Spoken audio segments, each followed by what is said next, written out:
like it's your mother's. Doesn't get any better than that. So call 402-488-8934 and HIS Auto will make you glad you did. 5% off, mention this ad, and for sure your mother will be proud you called.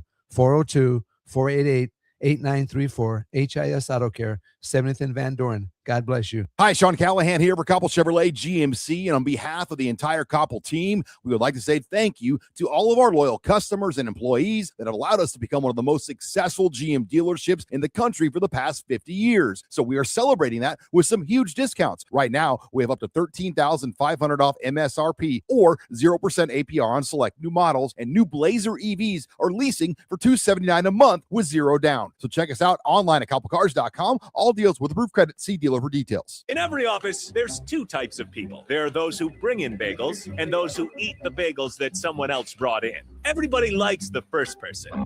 Be that first person.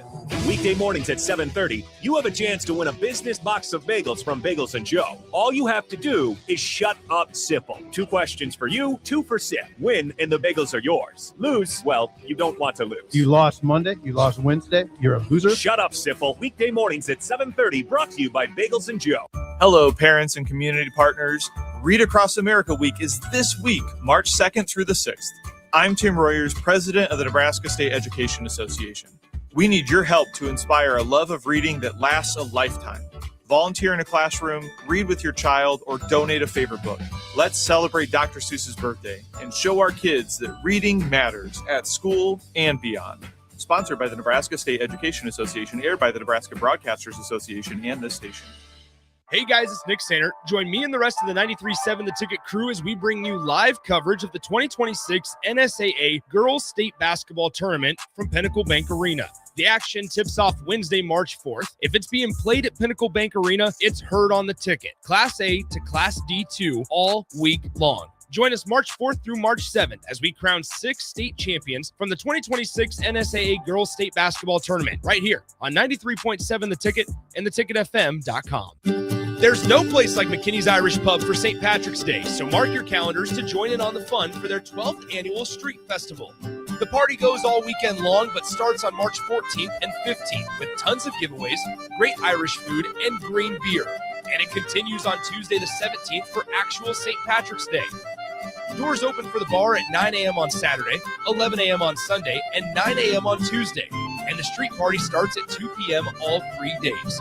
Don't miss out on great music and great fun with no cover charge for St. Patrick's Day weekend at McKinney's Irish Pub, located at 8th and P.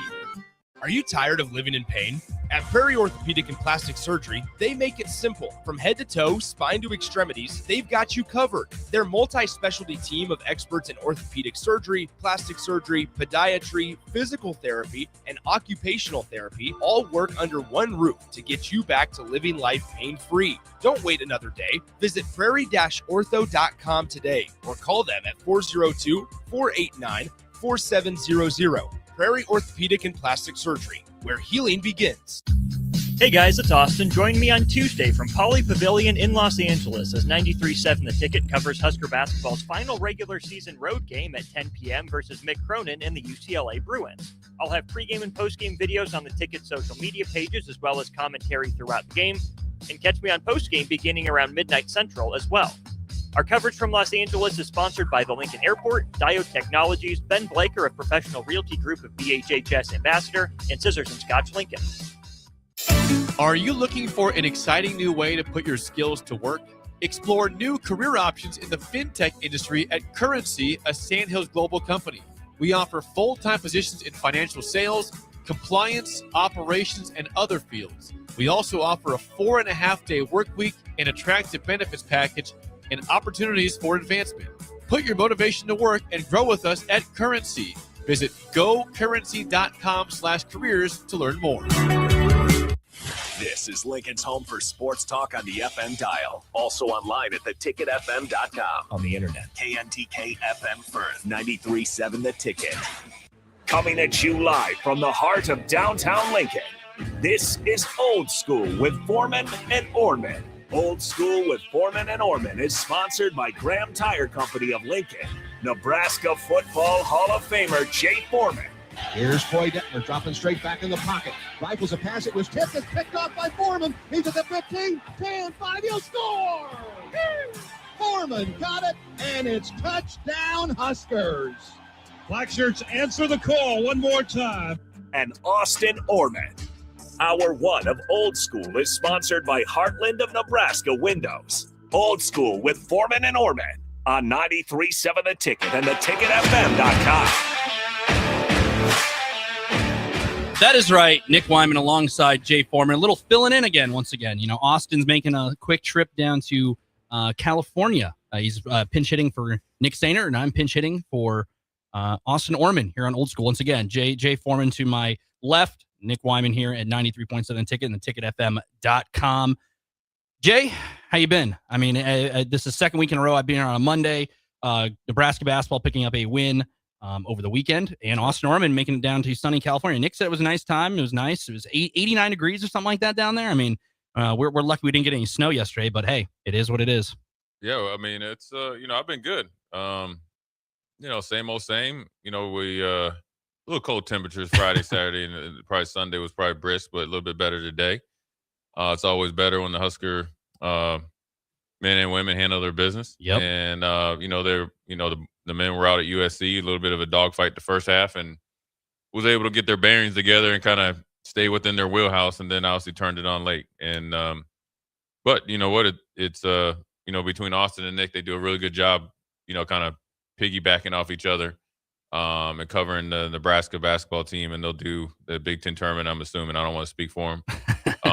And then, Nick's got a pretty big schedule because we're doing high school basketball. So it's a team effort, just like Nebraska, and it's always good to see them win. And they got a big game tomorrow night, essentially at like midnight, even though it's at 10. It's way past my bedtime. It's officially March. March is here, not only for college, but we have the girls' state basketball tournament, which is. Are you calling any of the games with Nick? Are you calling any of them? Yeah, we usually do.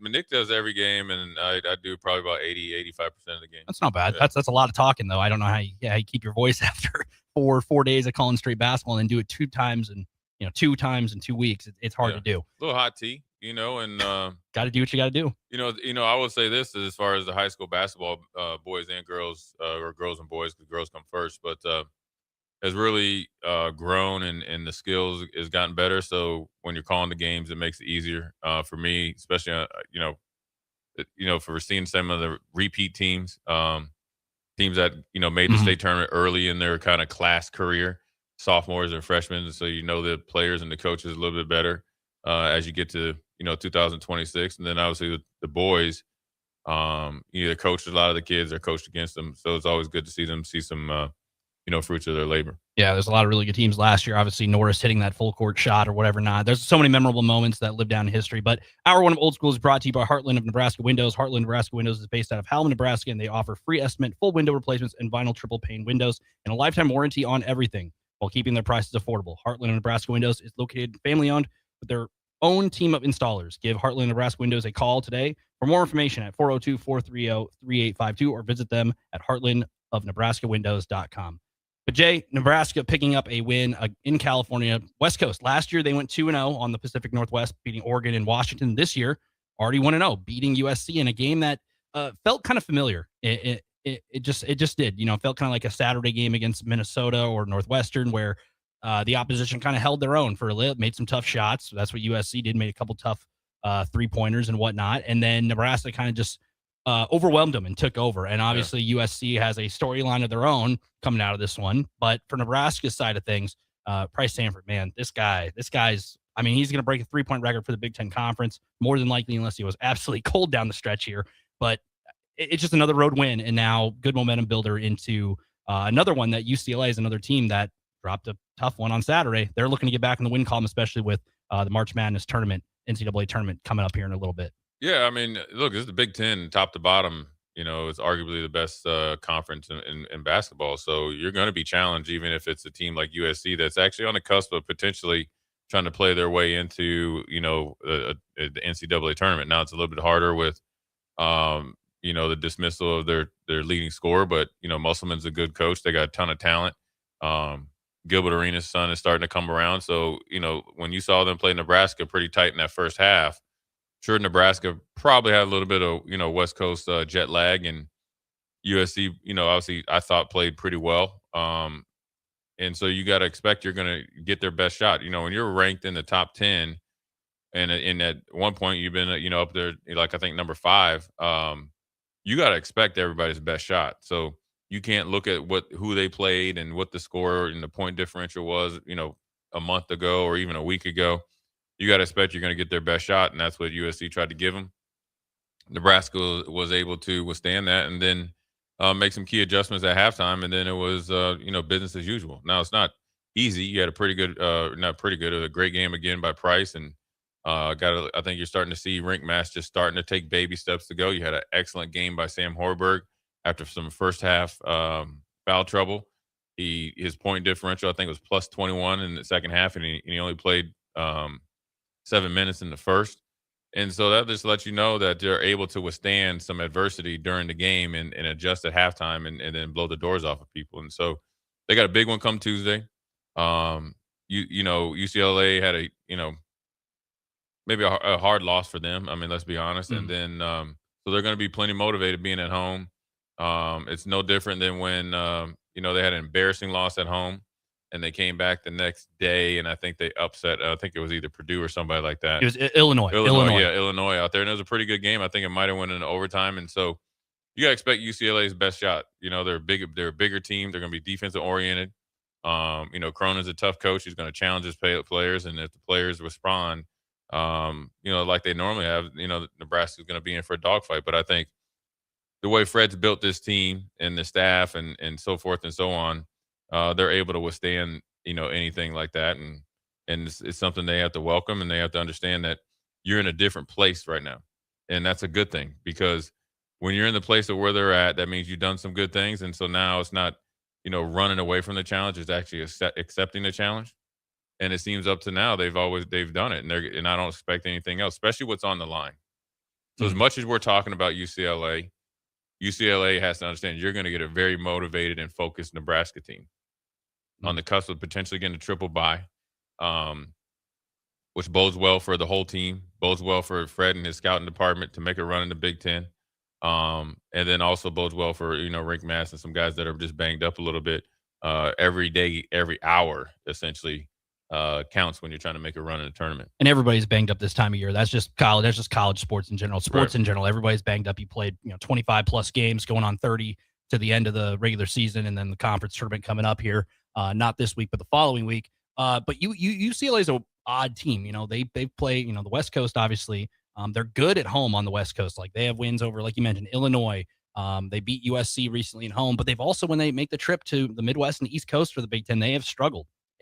Naturally, that's a long flight. And Mick Cronin has been very public about his opinion about that. Sure. But that's just how your schedule shakes out and whatnot. But they're historic basketball team, comp program in general.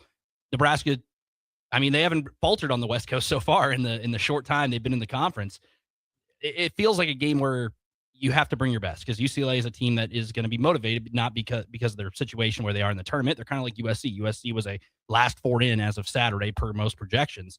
Nebraska, like you mentioned, they are playing for a lot, playing for a triple bye. I believe with the win, they clinch a triple bye, and that's huge. Number 2, and that's huge. And Nebraska came a long way, and you see like a kind of attainable goal right now. I call them tangible goals, one that you can see and kind of receive something for it, which would be the triple bye. By no means did anybody expect Nebraska to be where they're at right now.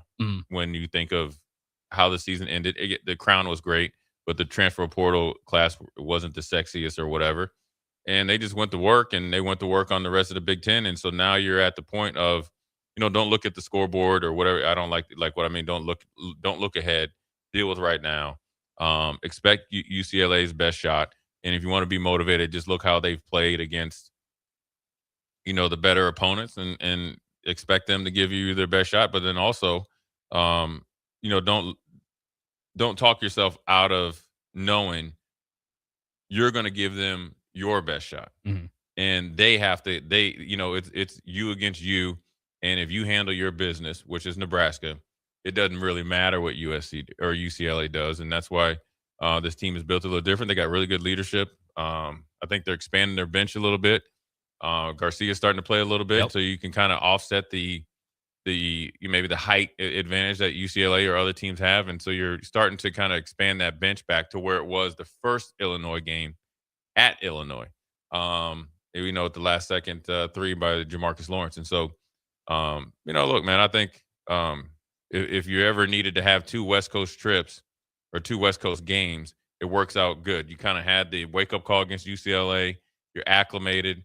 You're motivated. The discipline's there. And then tomorrow at 10 o'clock, you get to handle business. And they stayed down there, too. They said they stayed there.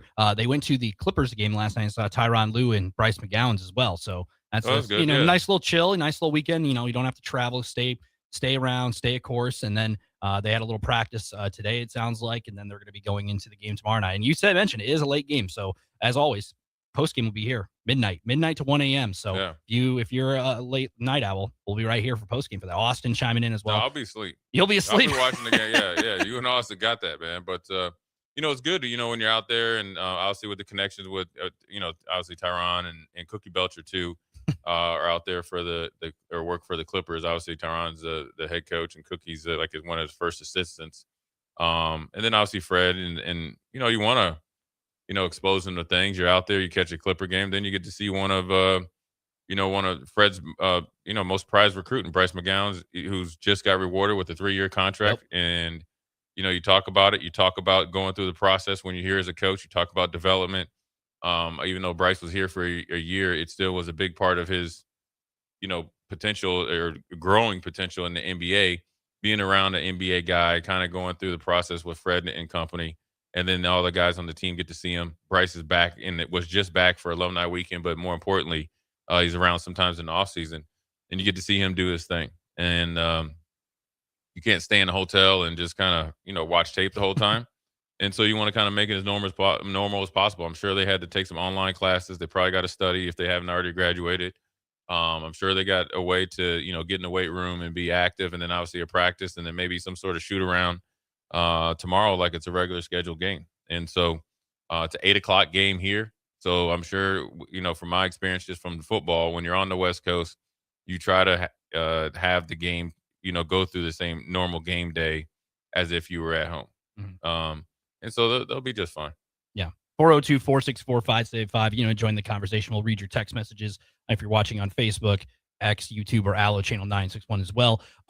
With this game, Nebraska, the regular season went by so fast. I feel like just yesterday we were talking about, they're undefeated or whatnot. And, they've had dropped some games, and they're not bad losses. Iowa's a team who's looking really good still. 20-plus wins. They're still looking good. Nebraska has, no team's perfect in college basketball. Everybody has flaws. That's one thing we talked about on Saturday during postgame. If there was a perfect team in college basketball, the sport wouldn't be what it's just sports. There is no perfection in sports. It's impossible. There's always something you can get better at. This Nebraska team right now, like obviously Rink Mast, he dunked on Saturday, which was cool. But people were calling for it. People are calling. You ask for it, he delivers. Exactly, and he's the modern day version of Nebraska's mailman. People are calling for it on that Rutgers game, and he went off in that game. So, but you had Price dropping 32 in this game, 12, 21, 50% from 3, 6 boards. What he has done is incredible. We talked about it last week, the rise of him. Progression at Iowa. Guys were in front of him. Comes to Nebraska. Look at him now. And I feel like every week it's just he has a game where he just explodes from the 3-point line. And there's at least one where he's scoring. This was only like his third 30-point game this year. I feel like he's had like 6, 7, 8 of them. It seems like it because he can fill it up quick, and he's not he doesn't have to be a volume shooter to score a lot of points. And he's shown the ability to get to the rack a little bit more, so he's opening up his outside game. And he puts so much pressure on the opposing team's defense and of coverages because he has such a quick release. And Fred's system fits his skill set perfectly. And Fred's smart enough to make some adjustments for the other team's adjustments to what he's doing. But also, Price is a byproduct of Jamarcus, Sam, Rink, Burke, Braden, and Kale, and there's still Garcia in there. The reason why is because when you look at their offense, they play at such a pace and they play with such good spacing. It's hard to really focus in on them because, Sam could hit you up for 15. Jamarcus could hit you up for 15. We've seen Rink go off. We've seen Braden go off. So right when you think that you have one option figured out, here they come with a counterpunch. And then also the way that they are able to wear you down on the defensive end with their very unique coverages and adjustments that they do. It makes it easier for them to score points. They play with enough pace they can score in transition when people didn't think they could score in transition, and their secondary break is excellent, and that's where he can kill you. And, Price came here looking for an opportunity. I don't even know if he had the chance to stay there because everybody left. I mean, you got to think Creighton was thought they had to get the better of the two. They got Freeman. We got Price. Fred was just like, thank you very much, and it's worked out like gangbusters for him. But everybody else has played. They play really, really well together. You mentioned the fatigue. USC, there was a moment where Chad Baker-Mazar was bringing the ball up with, under 30 minutes to go in the first half, and he kind of, Nebraska, the pace of that game. They were going shot for shot. Both teams scoring 30 plus points in that first half. There was a point where he kind of stopped and just kind of held the ball and kind of tried to catch his breath. Yeah. Putting Sam Hoiberg on him, do you think that made a huge effect? Not only on him, Chad Baker-Mazar, but also that USC team as a whole. I think when you think of, and I was just talking, I forget who I was talking to about this, but I think what people don't understand about being a lead guard, they don't have point guards anymore.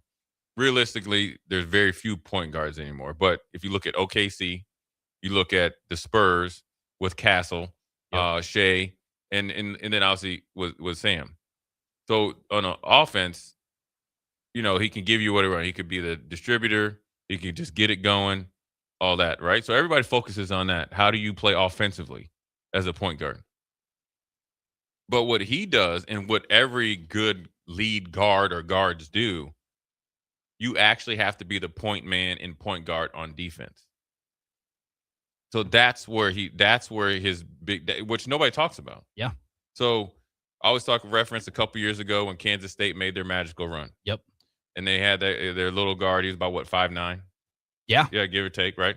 But he destroyed you, guarding you 94 feet, hit the wide open threes, making plays and distributing. Everybody's focused on his big shots, making plays, a great story, the coming out party of Jerome Tang and all that other stuff. And obviously that, led to, the next year getting a big transfer portal class.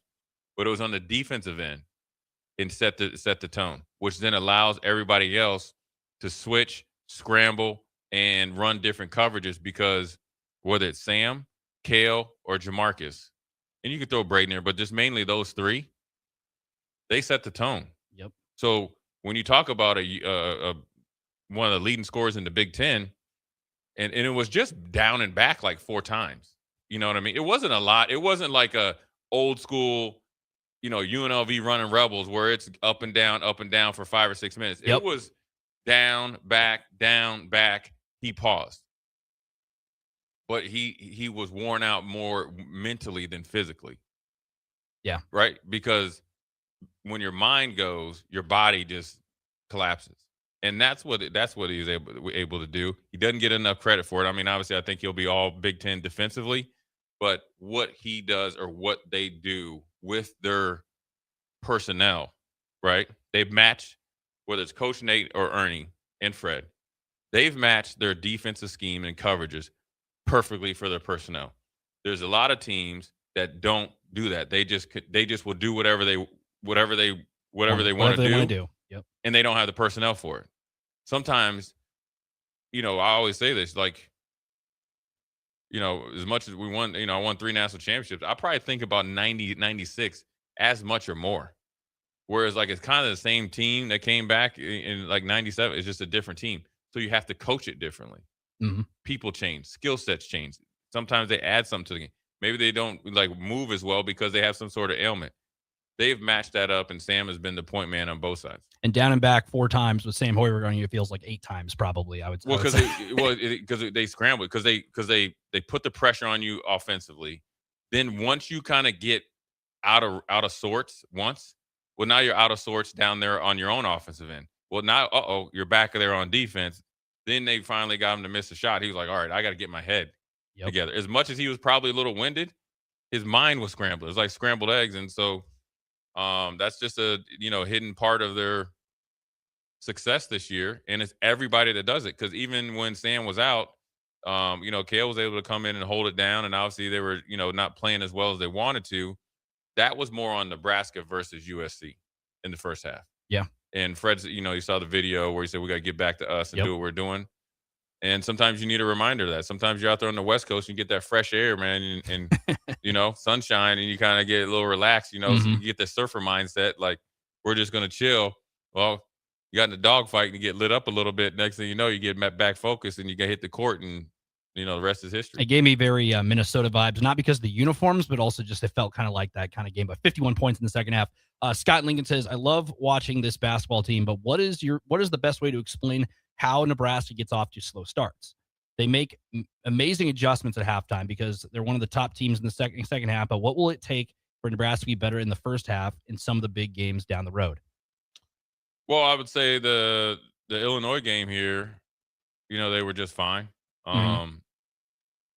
Penn State game was just looked like effort was there. They just couldn't hit anything, right? I don't know. I think you got to give some credit to, USC.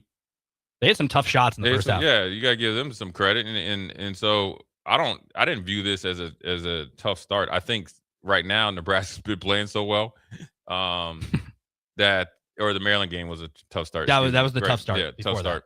It was a rock fight there. They didn't have a point in the first 5 minutes. I think Nebraska's been dominant, like in halves and for pretty much the whole season, that you just expect them to be up by 10 at halftime. Northwestern came in here and played way better than they did when Nebraska played in the first time in Chicago, and kept it pretty close until the end. You're getting everybody's best shot. There wasn't a whole bunch of turnovers, and there's probably some uncharacteristic turnovers, but you didn't see this team panic. That's what you have to understand is, like, what if you play against a team and they have a really good game plan, and you just got to tread water. You just got to hang around a little bit. Then you can make your adjustments, and then you can get going. So that's what championship basketball is about. And so I felt like, if you go in the big games at Michigan, I felt like they started well. They pretty much controlled that whole game up until the last 2 minutes. Without Frager and Mast as well. Yeah, up until the last minute and a half. They had led pretty much the whole game and controlled the pace. So they started well. The Illinois game right after, I felt like they started really good and ended. It was the first game they didn't end well, right? Illinois was playing really, really well.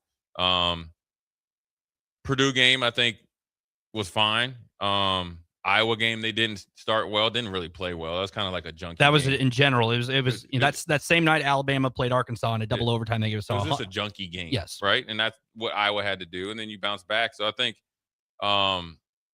contrary to the beginning of the season, I think they've matured and played better. It did this. They're just playing. They're playing better teams now that are more prepared. The life of a champion. And obviously they haven't won that championship yet, but the life of being where they're at when it's new to you. You got to think they weren't ranked last year. No. They didn't go to the Big Ten tournament last year. Yeah. Okay. So sure, you got some new guys, but this is new territory for this group. So they're learning as they go what it's like to understand that when you play a team like USC that you're better than, you're going to get their best shot out there in LA because they have you on their home turf. They're trying to get a big signature win.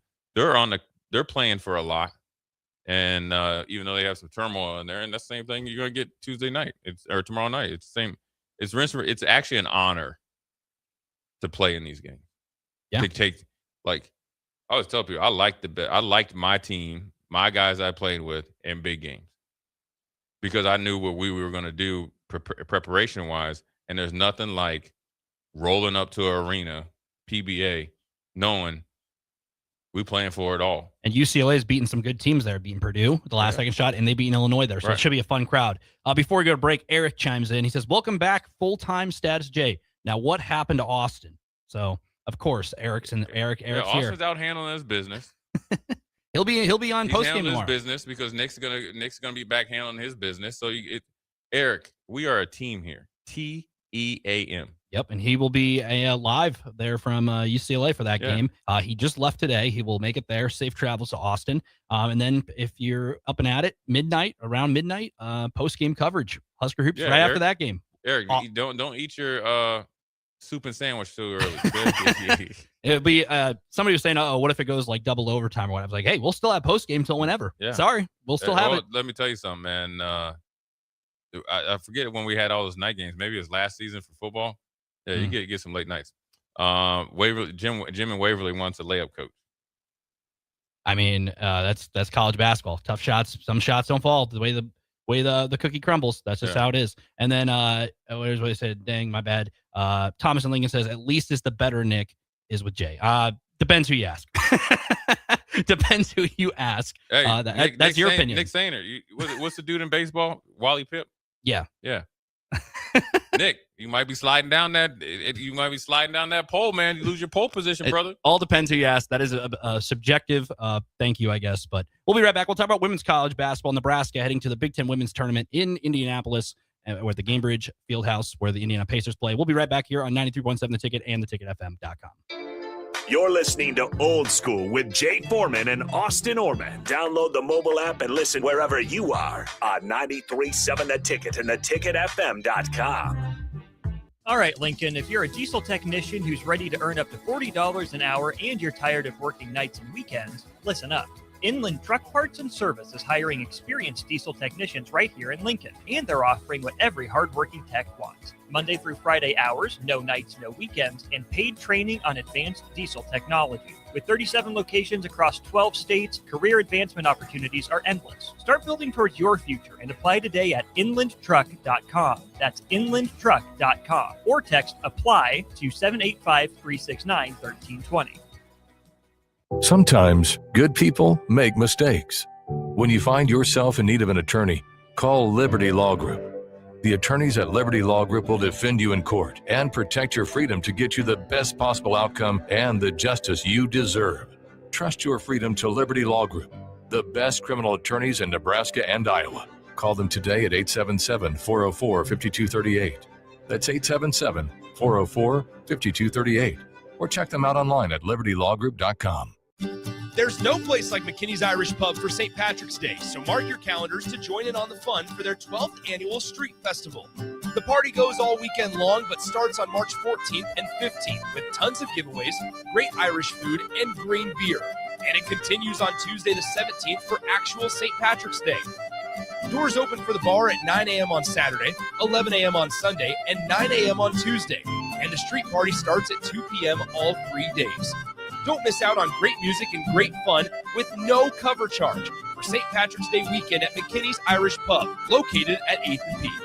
One last night, one legendary career. On April 4th at 7 p.m., Love Nebraska hosts Love Austin at Baxter Arena, and it marks the final home match of Olympic gold medalist Jordan Larson's career. From world championships to unforgettable runs in Nebraska, she's defined excellence at every level. Now she shares the court one final time at home against an Austin squad ready to compete. It's more than a matchup. It's a farewell to a Nebraska icon and global trailblazer. Be there to witness history on April 4th at 7 p.m. Get your tickets now at lovbneb.com/tickets. Hi, Sean Callahan here for Koppel Chevrolet GMC, and on behalf of the entire Koppel team, we would like to say thank you to all of our loyal customers and employees that have allowed us to become one of the most successful GM dealerships in the country for the past 50 years. So we are celebrating that with some huge discounts. Right now, we have up to $13,500 off MSRP or 0% APR on select new models, and new Blazer EVs are leasing for $279 a month with zero down. So check us out online at koppelcars.com. All deals with approved credit. See dealer for details. Bauer Underground has been serving local contractors and utility contractors all across the state since 1997. When you see the black and white trucks, you know that the best workers in the business have arrived. Bauer is currently looking for equipment operators, laborers, diesel mechanics, and aerial linemen. Join the brotherhood built on hard work, authentic people, and a pedigree of success. They're offering top-notch benefits, a matching 401k, and a $600 per year clothing allowance. Bauer Underground, a family-friendly company with plenty of room for advancement. Are you tired of living in pain? At Prairie Orthopedic and Plastic Surgery, they make it simple. From head to toe, spine to extremities, they've got you covered. Their multi-specialty team of experts in orthopedic surgery, plastic surgery, podiatry, physical therapy, and occupational therapy all work under one roof to get you back to living life pain-free. Don't wait another day. Visit prairie-ortho.com today or call them at 402-489-4700. Prairie Orthopedic and Plastic Surgery, where healing begins. Big value and big flavor meet at Wings and Rings thanks to the all-new delicious Duo Combo. This is the one you've been waiting for. Get one half-sized appetizer and 2 entrees with a side for only $19.99. Bring a friend for the best deal in town on any day of the week, during game time, or whenever the heck you want. Their made-to-order wings and chicken sandwiches are waiting for you at their 68th and O and 40th and Old Cheney locations. Stop by Wings and Rings and celebrate every day with the best meal deal in town. Tune in to 93.7 The Ticket immediately after every Nebraska men's basketball game for 1 hour of post-game recap. The Nebraska Basketball Postgame Show is sponsored by Union Bank and Trust, John Henry's Plumbing, Heating, Air, and Electrical, Jack Russell of Farm Bureau Financial Services, and the Lincoln Airport on 93.7 The Ticket and theticketfm.com. In a world where Wi-Fi battles rage and bandwidth is never enough, one family dares to connect it all. Work from home, influence all day, stream all night, and game to win.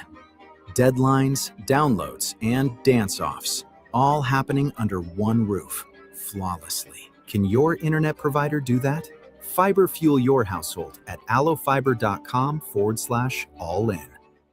Hello, parents and community partners. Read Across America Week is this week, March 2nd through the 6th. I'm Tim Royers, president of the Nebraska State Education Association. We need your help to inspire a love of reading that lasts a lifetime. Volunteer in a classroom, read with your child, or donate a favorite book. Let's celebrate Dr. Seuss's birthday and show our kids that reading matters at school and beyond. Sponsored by the Nebraska State Education Association, aired by the Nebraska Broadcasters Association and this station. Hey guys, it's Austin. Join me on Tuesday from Poly Pavilion in Los Angeles as 93.7 The Ticket covers Husker basketball's final regular season road game at 10 p.m. versus Mick Cronin and the UCLA Bruins. I'll have pregame and postgame videos on the Ticket social media pages as well as commentary throughout the game. And catch me on postgame beginning around midnight Central as well. Our coverage from Los Angeles is sponsored by the Lincoln Airport, Diode Technologies, Ben Blaker of Professional Realty Group of BHHS Ambassador, and Scissors & Scotch Lincoln. In every office, there's 2 types of people. There are those who bring in bagels and those who eat the bagels that someone else brought in. Everybody likes the first person. Be that first person. Weekday mornings at 7:30, you have a chance to win a business box of bagels from Bagels & Joe. All you have to do is shut up, Sipple. 2 questions for you, 2 for Sip. Win, and the bagels are yours. Lose, well, you don't want to lose. You lost Monday, you lost Wednesday, you're a loser. Shut up, Sipple. Weekday mornings at 7:30, brought to you by Bagels & Joe. Back to old school with Foreman and Orman on 93.7 The Ticket and theticketfm.com.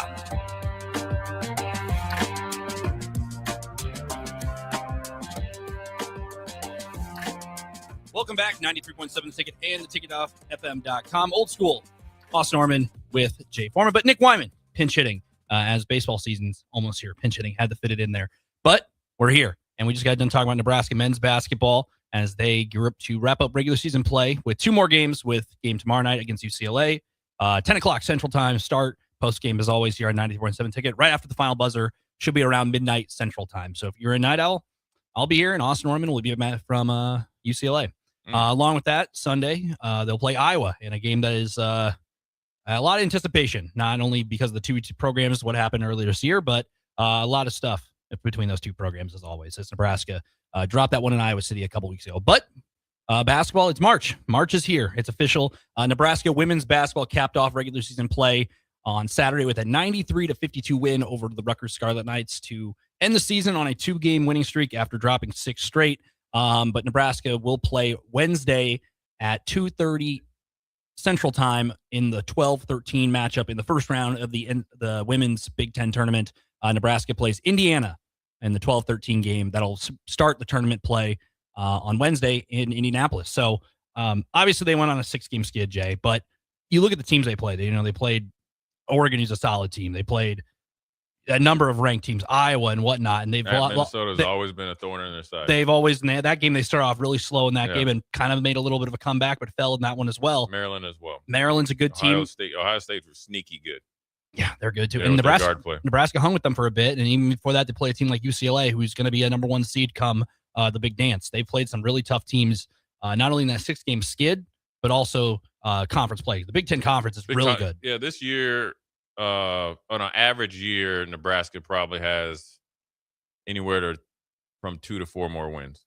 This is a really good year for Big Ten, top to bottom. I mean, you got to think they lost to Wisconsin. That's an up-and-coming team on the road. They lost at Michigan State, a heartbreaker, and that's obviously, followed up with the loss, to UCLA at home. That is, probably a sneaky.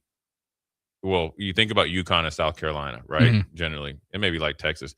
UCLA they could easily win a national championship with that team. So Nebraska's battle tested. I think they went on a 6-game losing streak. 2 of those games they had in their hands. I think 2 of those losses they had double-digit leads going into the fourth quarter or in the fourth quarter or in the second half. Better yet. And so, look, it's not how you start, how you finish. You got to go through lulls, and when you're, learning, your team. This is Britt Prince's, first time being the, lead dog per se. They were able to get it going. I think that Washington win was really, really good for them. It was a really good game for Britt, but a really good game for the program as a whole, because sometimes you can just say, okay, woe is me, here we go again, and then kind of succumb to the circumstances. They battled all the way through, and then obviously they were able to handle their business, at home against Rutgers for a team that they should. So you going in against a team in Indiana that you had a good game against earlier in the year in January, so a little bit over a month ago.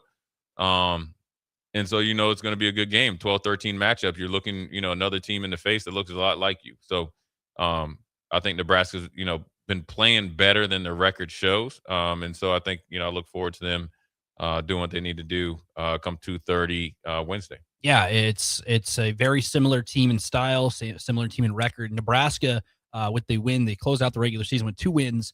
They are currently, depends on how you look at it. Some people have them as high as a 9 seed.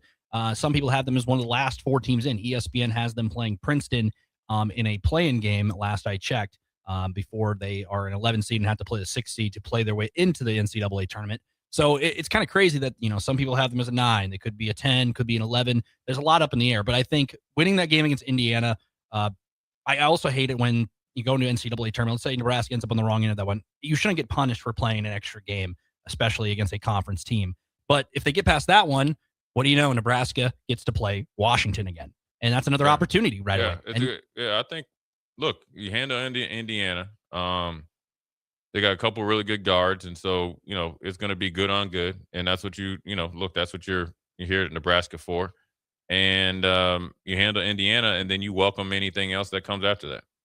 Yeah, and the Washington game was a huge one because like you said, it kind of felt like similar. Oh, we have a huge lead, and then it kind of slips away, going a little bit of a drought, and then how do you put it behind you? How do you put those past demons behind you? And then Britt Prince the shot, top of the key in somebody's face, and then on the other side, Washington gets 3 decent looks, misses them.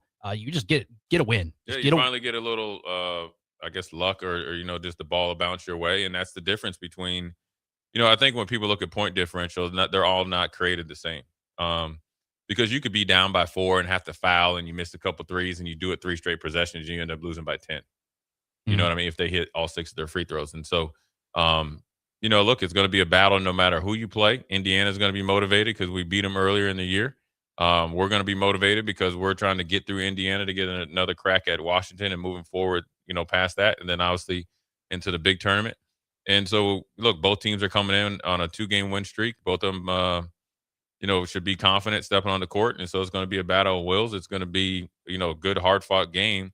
I would obviously like it to be where you didn't go through a 6-game stretch when you lost 6 games. Mm-hmm. But I do think if and I know this from Coach Williams, of watching how she coaches and the staff as well, that she got a really good staff, is that when you stick to the process and you stick to it and you're making gains and you're coming on the short end, but you're still going through the same process that's going to build the confidence, that actually allows you to be battle tested versus say you lose a couple games and then you just switch things up for the sake. Say you lost 4 games, those four of the 6 games. Then the 5th and 6th game, or the 5th, then you just totally change something because you think you need to change something. Look, there's whether it's college football, not really college football because you can't. NFL, there's NFL teams that sometimes win and don't play well. There's teams that win or that don't play well and still win. And you go through those lulls, especially in a long season like this. You do. Look at Purdue. Yeah. It beginning of this season, Purdue looked like they were going to run through it. Look at how Michigan has won their games. They're still a very high turnover team. They go through lulls, but they're able to gut things out. Look at Illinois. Hottest team in the country about a month ago. When they came in here. Yep. But now they've lost a whole bunch, like what, 4 of the last 5, I think? Something like that. They've lost some good teams, too. Lost a game to Michigan State and UCLA in overtime. But they were dominant during that run. You go through these lulls. That's when you have to really stay down for the plan and really keep pushing everybody because there is light at the end of the tunnel. And I think that's a good thing that's going to give Nebraska a lot of confidence because now you can reference it at any point in the season, your schedule, the process, and the outcome. Yeah. You know what I'm saying? Yeah. And sure, like I keep saying, you don't want to lose 6 in a row. You probably would have been okay with just only 3. Mm-hmm. But you had to go through the process and go through the grind. And it's a growing and it's a maturation process of some of the young ladies that are on the team. But right now, this is the great time. This is what you think about. I'm sure when they started playing basketball, I know all of them probably play some sort of club or AAU basketball. So tournament play is not something out of the ordinary for them. Yeah. They're also 18-11. You look at some of these losses, they've played so many ranked teams. We talked about the strength of the Big Ten women's basketball conference here. On a normal year, Nebraska is probably a 20-win team in this conference, and the ball rolls their way. However, there are so many good teams.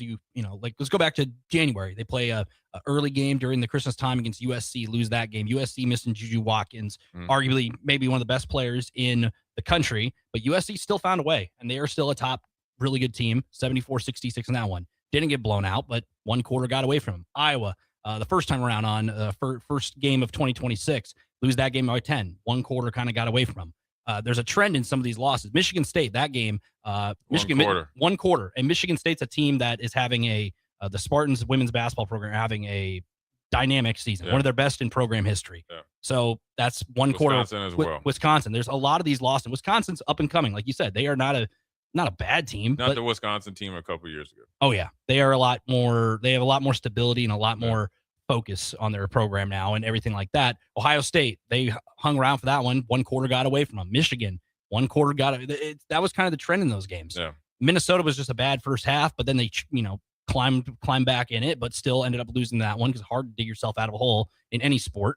Iowa, the second time around, the President's Day early game tip-off, national TV game, lose that one. Oregon, we talked about that, led by 12 with under 6 to go, lost that one. And then, so like the losses, they've been in these games. They haven't gotten, blown out. Like UCLA is probably the outlier just because they're UCLA. Yeah. They have Betts, who's probably up for player of the year and whatnot. So a lot better team than what the record shows. And that's what tournament time, and it just takes one. Nebraska is a team that's coming in, has to play that first round. They're not like the men's tournament. The men's tournament has all the teams in it. The women's tournament only has 15 teams. Yeah. So the coaches voted to not expand the tournament.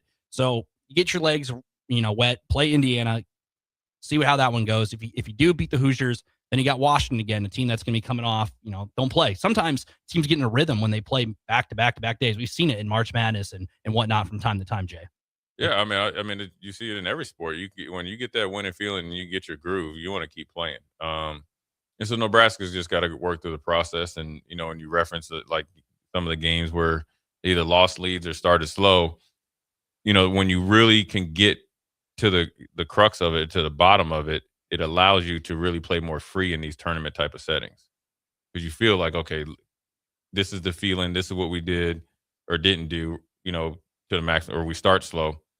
This is what we're going to go to. So you can kind of remedy that. Sometimes during the season when you're playing, a game on Tuesday, another game on Friday or Wednesday, whatever it is, it's hard to really recognize it. So you're able to do a little bit of self-scouting and stuff like that. So, it's a big game for them here in a couple days. And same with Indiana, but these are the type of games that you want when you're getting recruited, and think about making a big impact here at Nebraska.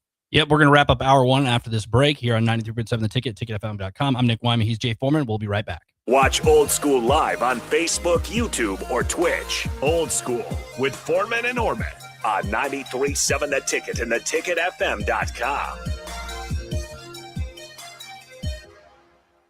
The wait is over. It's Truck Month at Anderson Ford, which means big selection and even bigger savings on Ford F-150s. Like lease a 2025 Ford F-150 for only $195 per month. The truck that's built to work hard and play hard. Another reason you'll experience better at Anderson Ford.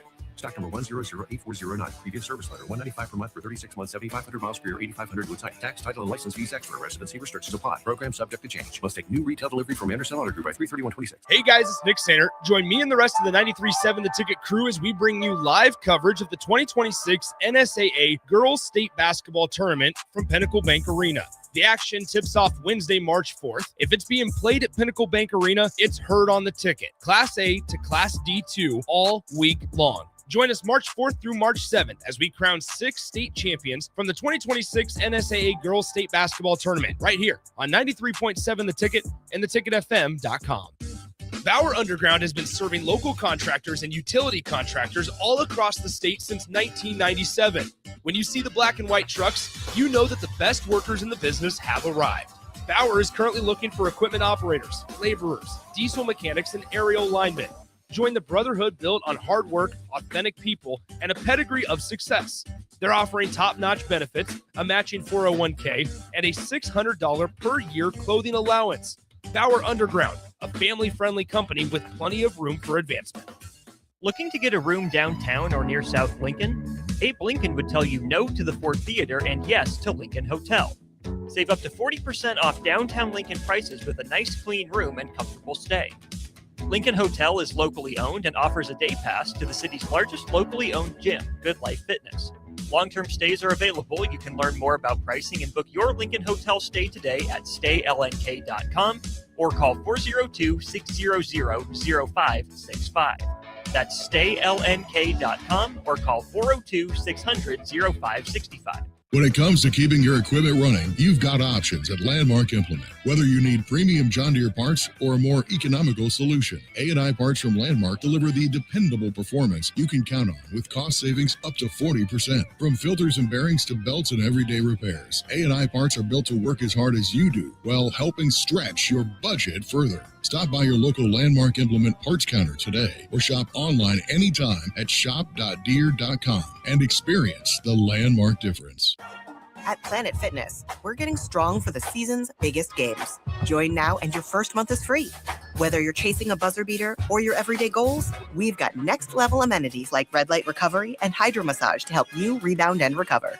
Plus, with the PF Black Card, you can bring a friend anytime and access over 2,800 locations. Join now for $1 down, $24.99 a month, and get your first month free. No commitment. Deal ends Friday, March 13th. Planet Fitness. We're all strong on this planet. Are you looking for an exciting new way to put your skills to work?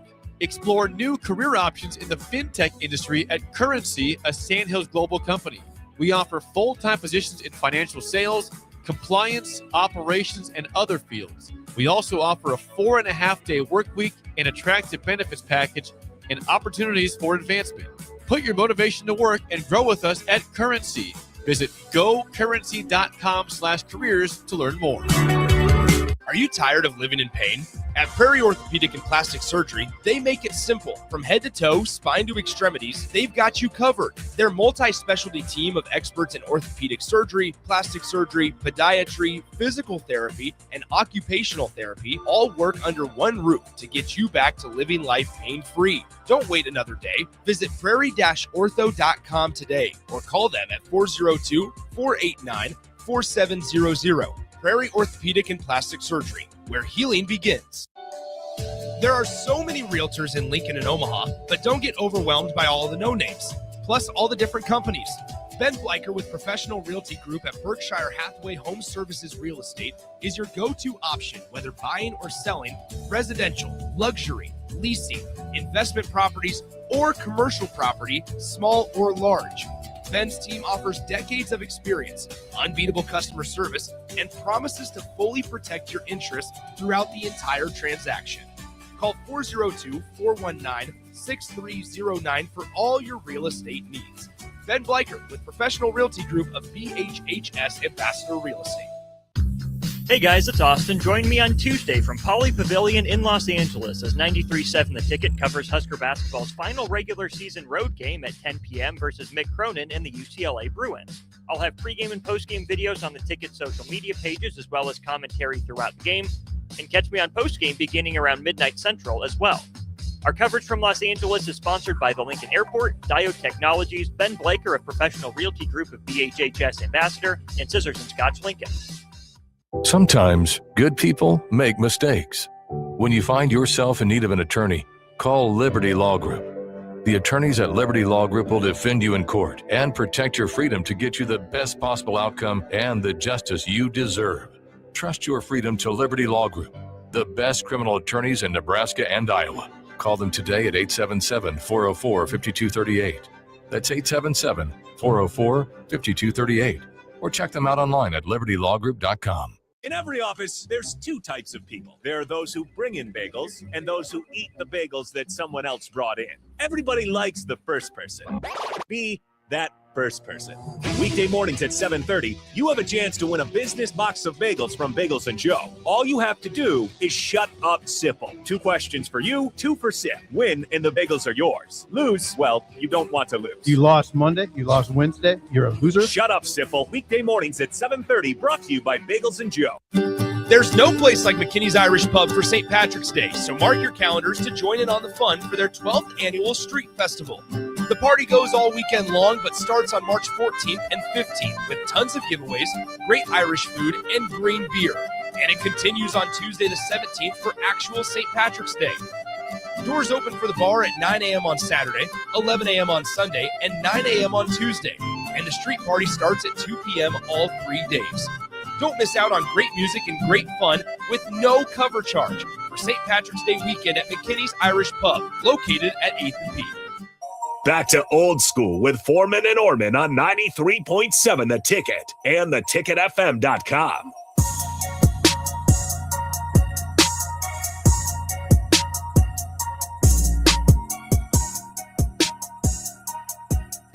Welcome back, old school. Nick Wyman pinch hitting here for Austin Orman here on 93.7 The Ticket, ticketfm.com. Joined by Jay Foreman, as always, here on 1040 O Street in the capital city. Just got done talking about basketball. It's March, so you got to talk about basketball. Nebraska men tomorrow against UCLA, 10 o'clock tip, and then the women on Wednesday at 2:30 Central Time against Indiana in the Big Ten women's basketball tournament. But, Jay, football season never stops, and the Combine just wrapped up in Indianapolis. Emmett Johnson was there as he tried to improve his draft stock and whatnot, and had a pretty good performance, I would say. I mean, look at his 40 time, 4.56. That's the one that everybody kind of looks at. The 40-yard dash is kind of the main event or whatnot for most positions. But 4.56, there's obviously some guys in there who ran it faster. But hey, you're splitting seconds, milliseconds between some of these guys. So, well, it all matters. But I think for Emmett, to get in that 4.6, 4.56, 4.6, because for him, you wanted to keep pace. I mean, there were some guys that, really, really performed well. But, I think he did, showed himself well, going through the 3-cone drill and the L drill, and which is a little bit longer, or the long shuttle. Emmett's going to do great at that. It was good to see him. I think he was 5'10", and then, a little over 200 pounds. So it was good for him to run at that weight, right? Because I think the biggest thing that, people want to knock on him is his size. And so, I think he, showed himself pretty well and jumped pretty decent. And, I know he's going to interview well. And, now it's just kind of waiting, to see where you're going to end up at and, do some personal workouts. I'm not sure what he would do here at Nebraska on the pro day, if he wants to run again or whatever. But, I think he's, really positioned himself to not only get drafted. I think when you're looking at it right now, I'm just looking at NFL.com.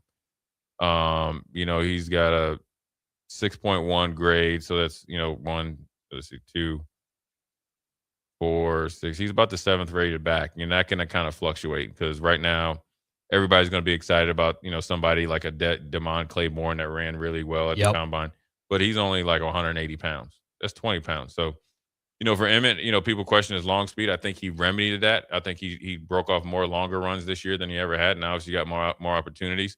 And I think he ran well enough that they know that he eventually can, be, if need be, an every down back. But it's a deep running back class after you get past, Jeremiah Love and Price and a couple other guys.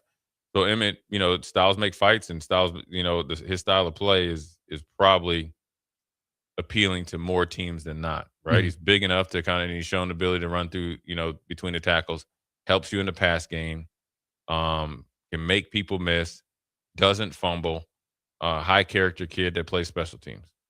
Yeah. And every running back, Emmett's size, smaller or bigger, has to get better at, pass pro. And there, like you mentioned, there's so many good running backs. There's still a lot of time, pro days and whatnot, and interviewees, and he may be the 7th ranked, back right according to now, that. yeah. But there's a lot of time, and depends that different teams aren't ranking him 7th. Some people might have him higher or whatnot, because it all depends on who you ask. GMs look at him, scouts look at him differently and whatnot. Look, there's 32 teams. You only need one to like you. Exactly. Or like you enough or love you enough to pick you. That's it. Yep. And that doesn't mean, the best thing. Here's what you're doing right now, right? Emmett's going to get drafted. So what you're doing right now is solidifying what everybody already knows, making them feel more comfortable with you in the present or in the future. Reason being is, say Emmett gets picked by, let's say, the Minnesota Vikings, since they cut Aaron Jones. Okay. Yeah. Okay. You go there. You're a reliable player, somewhat productive. The quarterback coach ends up going to be an offensive coordinator. Boom, there you go. Or there's the GMs and scouts start to level up and say he really liked you as a, college scout, one of the top college scouts, and he becomes a GM. Well, year 5 or 6, you got to get a job. That's how you get picked up. And so, look, he jumped 35.5. That's plenty explosive. Broad jump 10 feet, plenty explosive. 3-cone drill, 7.3. Short shuttle for 4.29, and had 16 reps on the bench. I think he's right where he needs to be. Maybe he runs the 40 again and goes through like individual drills. But right now, I think he had a really good combine. He's had a really good offseason. Probably would have liked to see if he could have got in the Senior Bowl, really show his stuff. But otherwise, he'll be just fine. Hour 1 at Old School is brought to you by Heartland Nebraska Windows. Heartland Nebraska Windows is based out of Howland, Nebraska, and they offer a free estimate, full window replacements, and vinyl triple pane windows with a lifetime warranty on everything, while keeping their prices affordable. Heartland Nebraska Windows, locally and family owned, with their own team of installers. Give Heartland Nebraska Windows a call today. For more information, visit them at heartlandnebraskawindows.com. We'll be right back for hour 2. We're going to get in some sound bites. We have them, Jay. Jay asked before the show, hey, we got Matt Rule sound bites from Saturday. We got them. We got them. Bach was on it, I guess, or who? I think they've been playing all day. They've been playing. We have a team spoken into existence. When you texted me and said, hey, we need Matt Rule sound bites and whatnot, we have Owen Chambliss. We have Jacory Barney, spoke into existence, and we made it happen. So we got plenty of those. We'll play some of those when we come back for hour 2 here on 93.7 The Ticket and theticketfm.com. You're listening to Old School with Jay Foreman and Austin Orman. Download the mobile app and listen wherever you are on 93.7 The Ticket and theticketfm.com. Graham Tire presents life's greatest adventures. Okay, buddy, here we go. Just keep your eye on the ball. All right, just swing right through it. Yeah, good job. Way to go. Hey, run it out. Okay. Great road trips start with great service. Graham Tire, your tire store next door, with 5 convenient Lincoln locations, getting you to the places that matter most. At Planet Fitness, we're getting strong for the season's biggest games. Join now and your first month is free. Whether you're chasing a buzzer beater or your everyday goals, we've got next level amenities like red light recovery and hydro massage to help you rebound and recover. Plus, with the PF Black Card, you can bring a friend anytime and access over 2,800 locations. Join now for $1 down, $24.99 a month, and get your first month free. No commitment. Deal ends Friday, March 13th. Planet Fitness. We're all strong on this planet. This is Lincoln's home for sports talk on the FM dial. Also online at theticketfm.com. On the internet. KNTK FM Firth, 93.7 The Ticket. Tune in to 93.7 The Ticket immediately after every Nebraska men's basketball game for 1 hour of post-game recap. The Nebraska Basketball Postgame Show is sponsored by Union Bank and Trust, John Henry's Plumbing, Heating, Air, and Electrical, Jack Russell of Farm Bureau Financial Services, and the Lincoln Airport on 93.7 The Ticket and theticketfm.com. Spring is the time of new beginnings and trying new things. If you haven't tried Führer's cheese spread yet, the time is now. For parties for St. Patrick's Day and Easter or celebrating the NCAA tournament with friends, there's no better dip to bring everyone together and celebrate something from Nebraska. Get to your local grocery store today and load up on Führer's cheese spread. No event or party is complete without it on your table. Are you looking for an exciting new way to put your skills to work? Explore new career options in the fintech industry at Currency, a Sandhills global company. We offer full-time positions in financial sales, compliance, operations, and other fields. We also offer a 4.5-day work week, an attractive benefits package, and opportunities for advancement. Put your motivation to work and grow with us at Currency. Visit gocurrency.com/careers to learn more. Sometimes good people make mistakes. When you find yourself in need of an attorney, call Liberty Law Group. The attorneys at Liberty Law Group will defend you in court and protect your freedom to get you the best possible outcome and the justice you deserve. Trust your freedom to Liberty Law Group, the best criminal attorneys in Nebraska and Iowa. Call them today at 877-404-5238. That's 877-404-5238. Or check them out online at libertylawgroup.com. For remote starters, audio upgrades, and more, there's only one place to go. Auto Sounds of Lincoln at 48th and O. Bauer Underground has been serving local contractors and utility contractors all across the state since 1997. When you see the black and white trucks, you know that the best workers in the business have arrived. Bauer is currently looking for equipment operators, laborers, diesel mechanics, and aerial linemen. Join the brotherhood built on hard work, authentic people, and a pedigree of success. They're offering top-notch benefits, a matching 401k, and a $600 per year clothing allowance. Bauer Underground, a family-friendly company with plenty of room for advancement. There are so many realtors in Lincoln and Omaha, but don't get overwhelmed by all of the no-names, plus all the different companies. Ben Bleicher with Professional Realty Group at Berkshire Hathaway Home Services Real Estate is your go-to option, whether buying or selling residential, luxury, leasing, investment properties, or commercial property, small or large. Ben's team offers decades of experience, unbeatable customer service, and promises to fully protect your interests throughout the entire transaction. Call 402-419-6309 for all your real estate needs. Ben Bleicher with Professional Realty Group of BHHS Ambassador Real Estate. It happens. All of a sudden, you need a plumber. Just call Bryant, 467-1111. Problem solved with Bryant Air Conditioning, Heating, Electrical, and Plumbing. Biggest question people have is, how do I start the process? What is the process? I want to build a new home, but I don't know what the first step is. Bob Benish is the founder and president of Aspen Builders, online at aspenbuildersinc.com. The first step is make an appointment. Come on into my office. Let's sit around the table. Let's talk about what you're looking for, what your needs are, what your budget might be. And let's come up with some answers on what we're going to build, where we're going to build it, and what it's going to cost, and get a house that you're going to be happy with. So now is really the time to be contacting us to get an appointment to get the job done. Once you find a good lot, let's get it reserved, because there's a very limited number of lots in this town. And then start designing that floor plan that's going to be perfect for you. Next thing you know, we're moving dirt. Make your dream home a reality and call Aspen Builders at 423-6811. Online at aspenbuildersinc.com. Your home is waiting at Aspen Builders. Coming at you live from the heart of downtown Lincoln, this is Old School with Foreman and Orman. Nebraska Football Hall of Famer Jay Foreman. Here's Troy Detmer dropping straight back in the pocket. Rifles a pass. It was tipped. It's picked off by Foreman. He's at the 15, 10, 5. He'll score! Foreman got it, and it's touchdown Huskers. Black shirts, answer the call one more time. And Austin Orman. Old School with Foreman and Orman is sponsored by Graham Tire Company of Lincoln, your tire store next door with 4 Lincoln locations.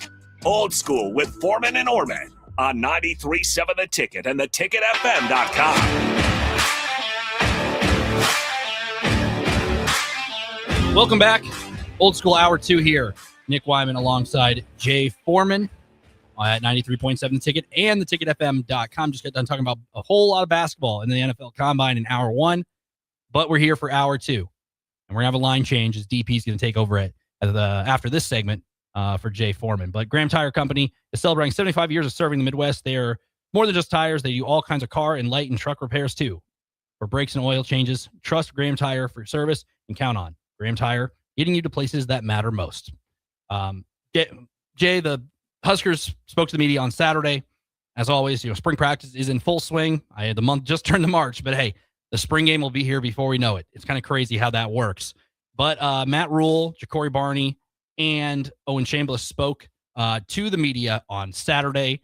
Which one do you want to do first? Do you want to talk about Ja'Cory Barney talked about quarterback? Yeah, why not? Why not? It's always good to hear from teammates. Yeah, we'll do that. We've heard a lot about Matt Rule. If you've been listening on the airwaves, you probably heard a lot about all these as well. But here's Ja'Cory Barney talking about Anthony Calandra, Nebraska quarterback transfer from UNLV.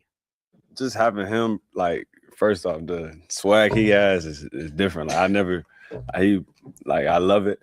You feel me? I feel like he bring another aspect of confidence to the offense. Just him just letting us know that he gonna do whatever it takes, you feel me, for us to take that next step. You know what I'm saying? In offense. So we believe in him. And yeah, I like the swag he brings. If he gonna come out victorious. So I like that he has that mindset going into it.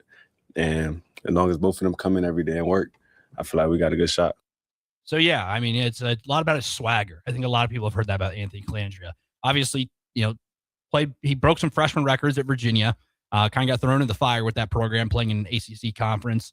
Was he the best player in that conference? No. Made mistakes, made some freshman mistakes through turnover problems and whatnot, but kind of reinvented himself as he goes down to the Mountain West, wins Mountain West Offensive Player of the Year this past season with the Rebels, and Dan Mullen returning to the coaching ranks, and was able to kind of reinvent himself. And he does show a lot of swagger. I know some people have kind of compared him to, a guy like Johnny Manziel, not full Johnny Manziel, but kind of compare him to what he kind of brings, kind of that chaos play where hey, he's going to make a play that he's going to roll out of the pocket and scramble for 10 yards and get you a first down and move the sticks.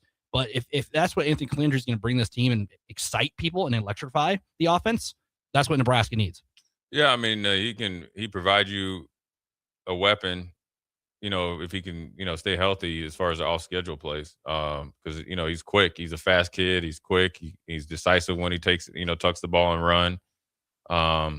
And, he can throw better than people give him credit for. And so he had a really good year down at UNLV. And anytime you play as a freshman, coming out of high school, it's going to be tough sledding anyway. So then he was able to, find a spot after 2 seasons at Virginia, which he had some, decent success stat-wise. Mm-hmm. And then, to be able to hook up at Nebraska after winning the Conference Player of the Year, in the Mountain West, it says that, he's gotten better. And so, maybe he's, right what Nebraska needs. I think he has obviously a lot of experience, right? He's had some success. And I think the quarterback room as a whole is in better place because of the experience, right? TJ got a lot of reps under his belt, starts as well. And he's still is competing for the starting spot. You got Anthony Calandra that probably has the first right of refusal, refusal that I like to say. And then, the guy that nobody really talks about is Daniel Kaelin. Daniel Kaelin can play.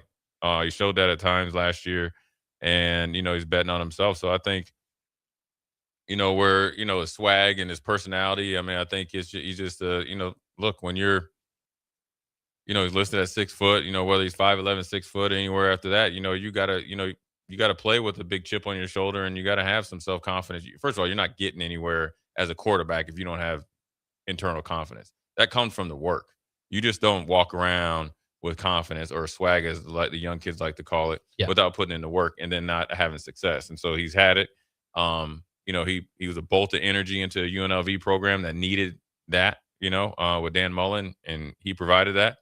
And, he's able to come up to Nebraska and replicate that. Now, I will say this. Everybody else around him has to perform well. I think, look, the offensive line has been retooled. I think they'll be better. I think the receiver room probably has more depth because of the young guys that got some reps last year. And you got Hunter coming back, and then Gilmer coming in. And then, you got guys that have, and obviously Barney. So you feel good with those three. Tight end room, obviously with Lindenmeyer, and you got to get healthy there. So it allows some flexibility for, a play caller like Dana Holgerson to put the ball in Calandria's hands, someone that you're going to grow to trust, right? And a guy that you've seen make some plays, throwing for 250 yards a game. Now, granted, it's a way different ball game in the Big Ten. Yeah. But he ran for 650 yards. Mm-hmm. So he's pretty active. And so you got to find a way to play to his strengths, allow him to play free, because I think that's what is appealing about him when he's able to play free. But then he also needs to go along the process of maturing and understanding playing quarterback at Nebraska. The turnover ratio has to go down. Now, how do you remedy that? You got to actively try to remedy it in practice, make it a point of emphasis. But more importantly, it's those quick checkpoints. Okay, right now we can be more conservative. Right now, really playing the small ball game, and ball security and all that stuff goes along with it. And you mentioned the two other quarterbacks, TJ Lateef and Danny Kaelin, obviously. And Matt Rule had a comment about both those two, because this is a Nebraska team that has a much deeper quarterback room than we've seen in past years. Here is Matt Rule talking about TJ Lateef and Danny Kaelin, two quarterbacks also on Nebraska's roster. Yeah, I think when you look at TJ, obviously like the physical development is really impressive. And then I think once you've played in the game, and started games, the urgency of how fast you have to play and make decisions, with the rush bearing down on you, that's the biggest transition. And so, he got those games at the end of the year to really have that opportunity, and he's healthy now, and he knows what's expected of him. And so I think he's doing a great job. And I think you could say the same thing for Danny. He had a chance to start this year at Virginia. So all three of those guys, because they've started, they sort of know the speed of the game. They know how fast they have to process things. And I think it changes the tempo with which you play in practice, especially when you're not getting hit in practice.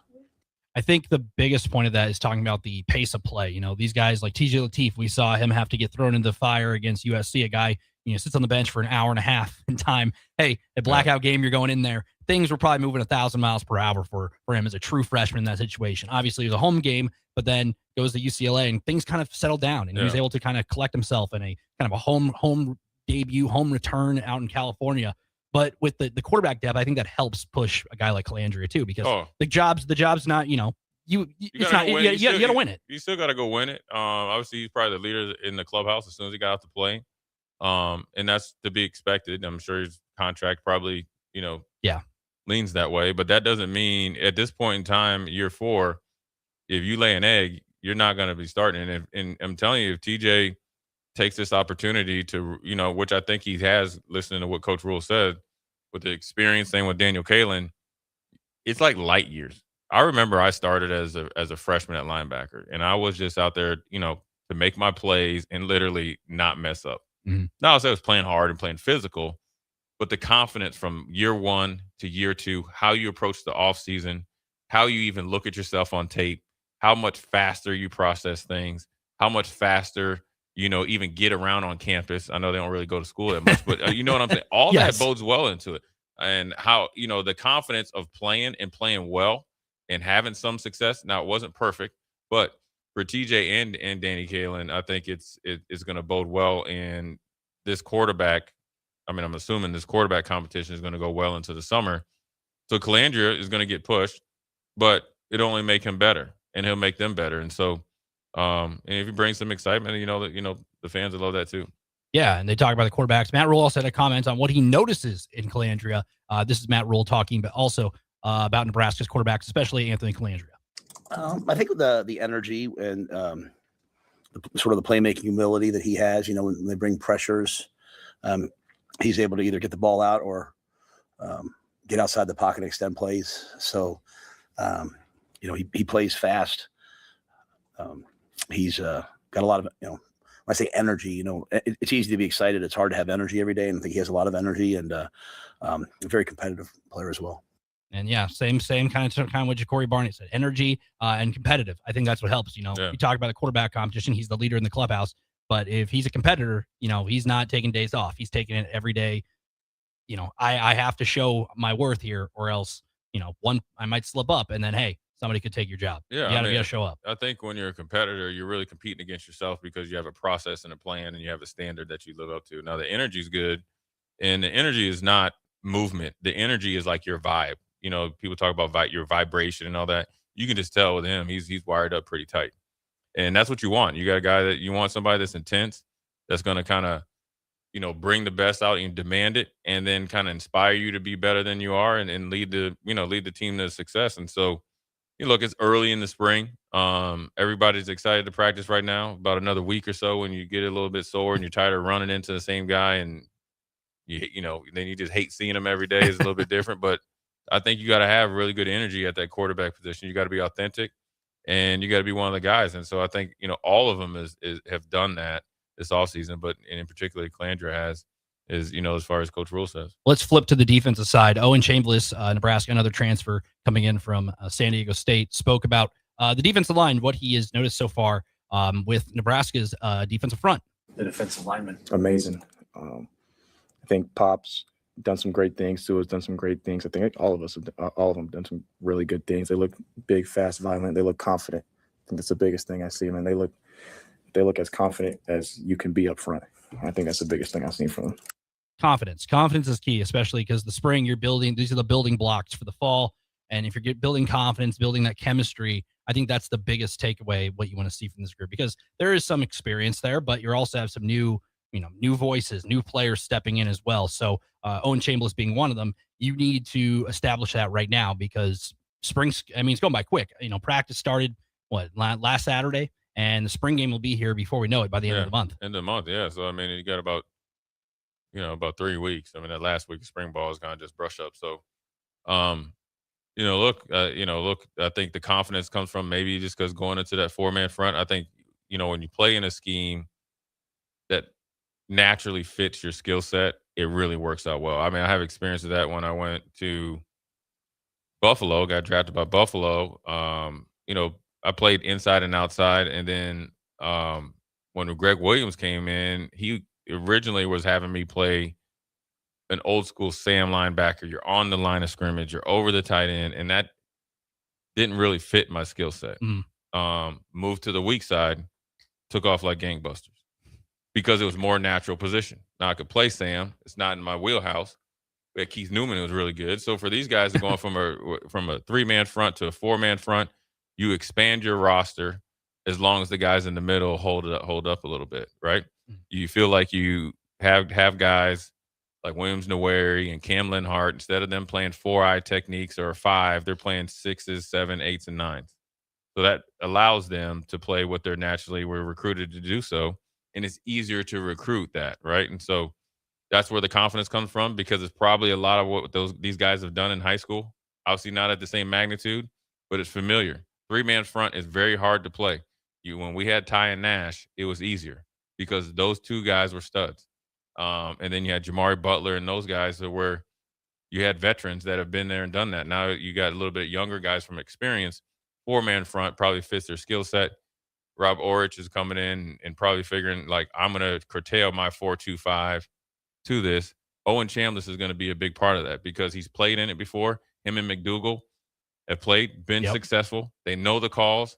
They can essentially police the sidelines, police the linebacker room, defensive back room, but then also trim the fat and help the position coaches coach it, because everybody's learning.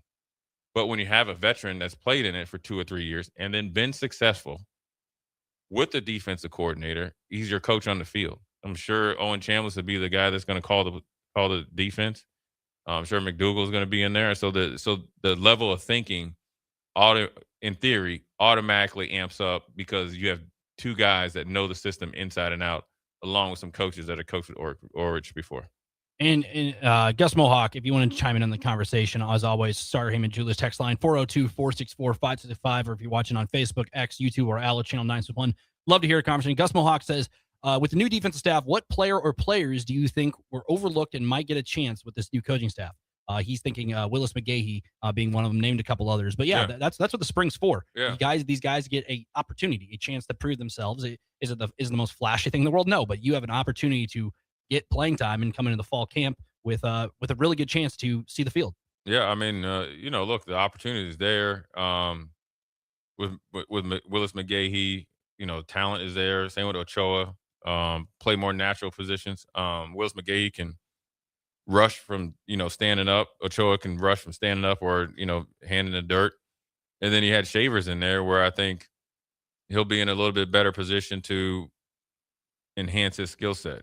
And then playing, kind of like a Batman and Robin with Chambliss and Alcee, they're going to have a little bit of a rotation. I think Orich said they're potentially going to play 4 guys there, right? So, guys are going to get opportunities, but in the spring, once you take on this new system, it will highlight your athletic ability a little bit more because, he'll attack and put you in positions and to be successful from what I've seen last year with these guys. And so, this spring should be very, very competitive. I think if I was on defense versus offense is a little different, right? Because you're going to have rotation at the line, but it's going to be the 5 guys that start. You're not rotating the quarterback. You have probably a little rotation at running back.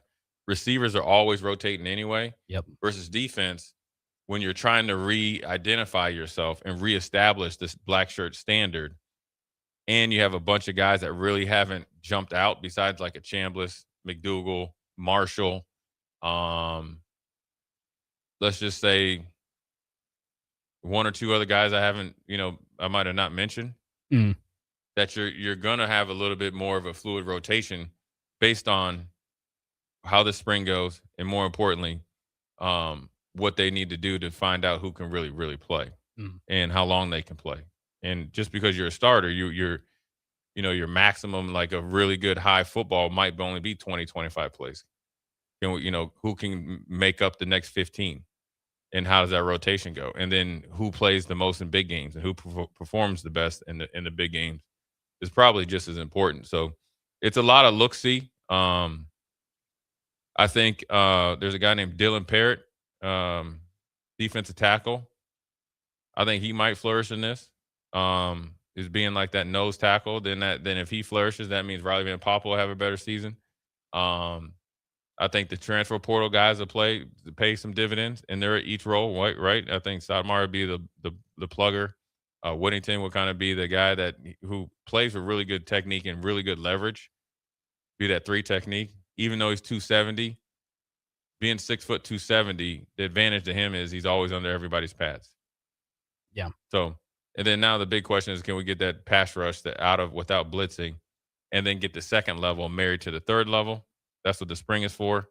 Hopefully it's amped up the maturation process with 2 transfers and guys that have played before. Yeah. Before we go to break, I got one more. Corey Barney talked. We talked about the offense. We talked about the defense. Let's do some special teams love. Third phase of the game. He talked about Brett Maher and kick returns for this upcoming season. Just, his history. You know what I'm saying? Just all the adversity he went through in his career. And being that he's a Nebraska native, like, it feel like he in a good spot. Like, we in a good spot. I feel like it was a good hire. And I'm happy to work for him. You know what I'm saying? He been around. That's my guy. He believe in me. That's the most important. So I believe in him. Yeah. I'll be back there. Yeah.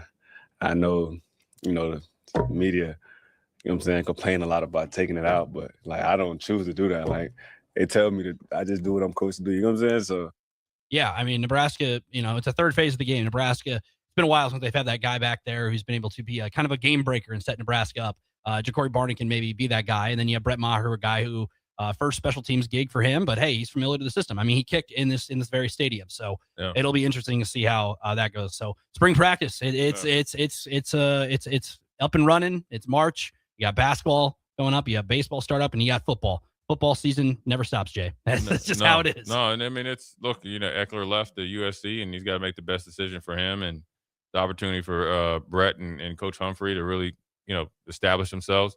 Look, Brett is kicked for a long time, obviously in college and in pros. Yep. Both in the NFL and Canada. So his knowledge of all the special teams is there. This is not going to be a knowledge thing. So I know Brett personally. He's smart enough and invested enough as a football player. When football practice is going on or was going on, he was paying attention. And he's been so good at when he was kicking, he has some of the best guys to call and get knowledge from. So all that stuff will be fine. All he has to do is find his way and, command the room, be demanding but encouraging, and the rest will be history. The guys got to still go out there and play. It's not you're not going to see like covering kicks, blocking, and returning. It's still this. It's going to be the same. Yep. Now, sure, nuances and stuff like that. You know when to call it a return and all that. That's just probably what you got to focus on the most. But the guys have got to be invested in it, and obviously that's a byproduct of just the culture of the team. And if that's the case, they'll be just fine. And that is all we have for Jay. Jay Foreman's going to get out of DP filling in for the next half of the show. So halftime here at the show, we're going to make a line change, but that's how we do it. I'm here. Austin's in California. That is how we're doing it. But that is all for Jay Foreman. Jay Foreman's going to get out of here. DP filling in. We'll be right back here on 93.7 The Ticket and theticketfm.com. Watch Old School live on Facebook, YouTube, or Twitch. Old School with Foreman and Orman on 93.7 The Ticket and theticketfm.com. Tune in to 93.7 The Ticket immediately after every Nebraska men's basketball game for 1 hour of post-game recap. The Nebraska Basketball Postgame Show is sponsored by Union Bank and Trust, John Henry's Plumbing, Heating, Air, and Electrical, Jack Russell of Farm Bureau Financial Services, and the Lincoln Airport on 93.7 The Ticket and theticketfm.com. High Electric. I want to thank our friends and loyal customers and introduce High Electric to those looking for a new electrician. We've been serving the Lincoln and Omaha area for over 30 years, from design to install, upgrades, and repair. If you are a homeowner or a small business needing some electrical work, call us at 402-466-6606 or check us out at hyelectric.com. We look forward to hearing from you. If you or anyone you care about is facing a family legal matter, call Cordell and Cordell today at 1-855-GET-LEGAL or visit CordellCordell.com to schedule your consultation. There's a lot on the line in divorce. This is Joe Cordell of Cordell & Cordell, the largest family law firm in the country, with over 35 years of helping clients navigate divorce. But being big doesn't mean less personal or less local. Our attorneys live and work in your community, and as neighbors, they understand the challenges your families face. Divorce touches all areas of your life: your home, savings, retirement, and of course, kids. So when you find yourself facing divorce, you need a partner you can count on. Visit CordellCordell.com to schedule your consultation. If you or anyone you care about is facing divorce, contact Cordell and Cordell today. With over 100,000 clients served, we understand the challenges you're facing on a personal level. Call Cordell and Cordell today at 1-855-GET-LEGAL. That's 1-855-GET-LEGAL. 1221 N Street, Lincoln. John just tried Runza's new Jammin' Bacon Cheeseburger with its sweet heat bacon jam, pepper jack cheese, bacon, and cream cheese. Whoa, this burger's like totally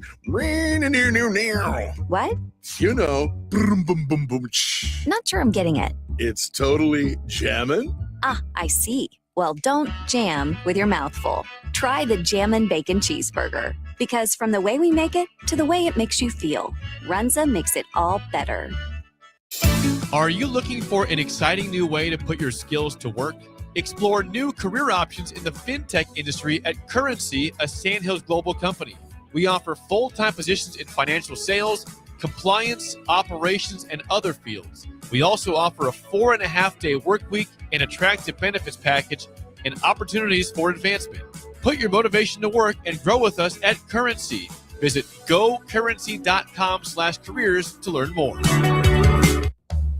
Make your next event unforgettable with Grazing Gouda, your local artists and experts in charcuterie and grazed tables. From boardrooms to ballrooms, they turn gatherings into experiences with stunning spreads of artesian cheeses, cured meats, fresh fruits, and gourmet bites.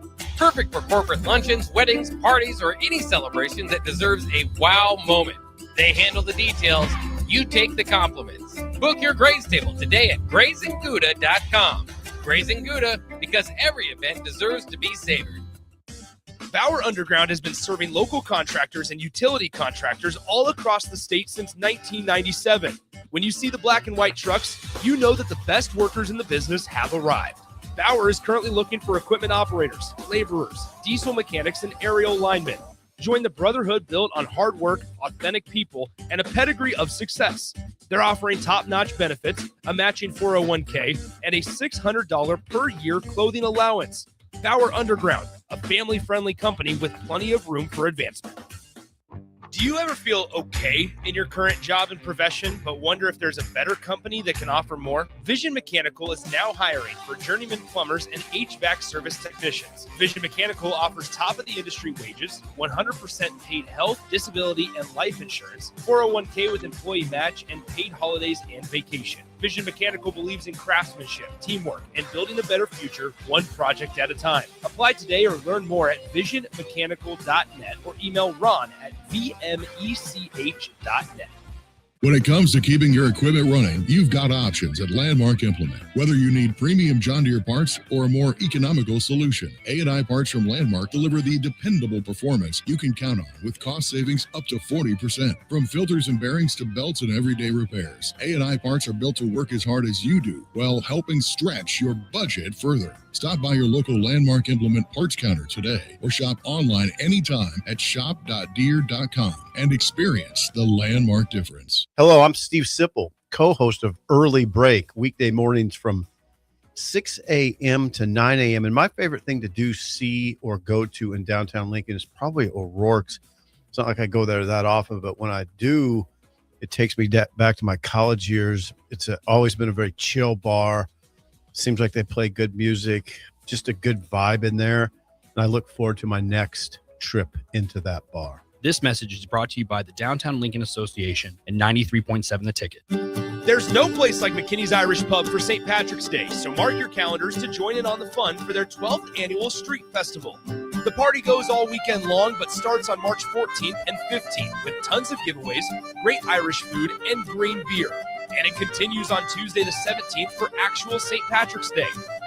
Doors open for the bar at 9 a.m. on Saturday, 11 a.m. on Sunday, and 9 a.m. on Tuesday. And the street party starts at 2 p.m. all 3 days. Don't miss out on great music and great fun with no cover charge for St. Patrick's Day weekend at McKinney's Irish Pub, located at 8th and P. For remote starters, audio upgrades, and more, there's only one place to go. Auto Sounds of Lincoln at 48th and O. Back to old school with Foreman and Orman on 93.7 The Ticket and theticketfm.com. That's right, old school here. We made a little bit of a call to the bullpen, I guess. DP in here now. That's how we're doing. Austin heading down to California for Nebraska UCLA tomorrow night. And Jay Foreman stepping out. Jay Foreman filling in halftime break, I would say, of the show, about the halfway point. But DP stepping in here on old school 93.7 The Ticket and theticketfm.com. DP, how you doing? It's good. It's a Monday. There's a lot going on. I mean, not only just in Husker land, but state basketballs this week. Big Ten wrestling we'll get into in a bit. It's March, I would say. It is March. Yeah, we were having the debate earlier today about what's the best sports month. Oh, that's a good question. Like, what's the best sports month? March has to be up there. March. It's March, September, because September everything kind of is in play. College football is at its apex, right? Starting. Basketball's about the only thing. Basketball's about to start, but you're at least it's the month where you go to training camp. Baseball is playoff. It's a pennant chase. Yeah. Right. Football, NFL, the season starts. College football's kicking in. NHL is at camp. So that's that. Then you could say January because of bowls and playoffs, start of a new season. Everything's kind of crossed over because everything's still playing, and everything is playing. Quite frankly, right? Everything's playing except for baseball. Exactly. I think March has to be a top three. If it's not, September, because again, that crossover where college football begins and everything kind of ascends. So yeah, we didn't land on anything. It's all opinionated. You could, if you like November because Thanksgiving plus all the I don't know. November could be a month. I think there's a lot going on. Football's kind of. I mean, what's the best hockey month? What's the best NHL month? The Stanley Cup playoffs are underrated. If you've never seen the Stanley Cup playoffs in the summer, it's really fun. Have you ever gone to a Stanley Cup? I have not, but it's electric. You can see electric. I'm assuming. I know you Caps. Yeah, I Caps Vegas. Alex Ovechkin. Oh, just to go through while I was in Carolina Hurricanes. You make a run, and then now that Utah has a team. That's certainly in play. Vegas is a showcase sort of venue and event. They put on a great show. So yeah, I shout out to Craig Locklear. Locker's he's Caps veteran, did the broadcast team, joined with Joe Benignotti, the resilient Joe Benignotti, who does some Big Ten football games, as a matter of fact. From time to time. Yeah, we used to take trips to Iceland. We used to take journalism trips to Iceland in the spring. Go to the Blue Lagoon. Yeah, not bad. Hey, dwelling on that. Hey, had to learn. It is what it is. You had to learn. Got to do what you got to do. But another note, March is here. Obviously, basketball, it takes the big center stage because of the NCAA tournament is a beast in itself. But there's a beast on the awaken. The Big Ten Wrestling Championships are this weekend in Pennsylvania, University Park at the Bryce Jordan Center on the campus of Penn State. Nebraska preceding for the tournament came out. The Big Ten Wrestling Tournament is kind of like an NCAA tournament preview. There's so many ranked teams, so many ranked wrestlers. Nebraska's seen all these faces throughout the year, and now it comes down. University Park, Friday, Saturday, Sunday will be electric, to say the least, because Penn State's got a great audience. You have a ton of Big Ten teams who travel well, especially Nebraska, a team that's coming in who's battle tested, to say the least. DP. Yeah, it's the meat grinder. And here's the thing, and you have to remember time and place and year. Last year, if you're judging Nebraska by the regular season versus the Big Ten versus the NCAAs, it's a tale of 3 different seasons, right? That they did exactly what teams want to do and wrestlers want to do, which is build in the regular season, get some extra layers of skin, get some toughness, some resiliency, then kind of find yourself in the Big Ten tournament. And then Apex, your best work at nationals. And if you think back to a year ago, that there were 2 Big Ten champions from Nebraska, Ridge Lovett and Brock Hardy. Neither was expected. Both were 3 seeds. Both were 3 seeds going into last year. And Trelly was a 6 seed going into the Big Ten tournament.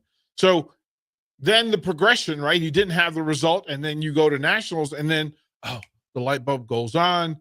It clicks. The matchups fall in line with you. So it's there. The fact that it's at Penn State certainly will impact it. Not that much impact is necessary. Yeah. 6 of the 10 top seeds are from Penn State.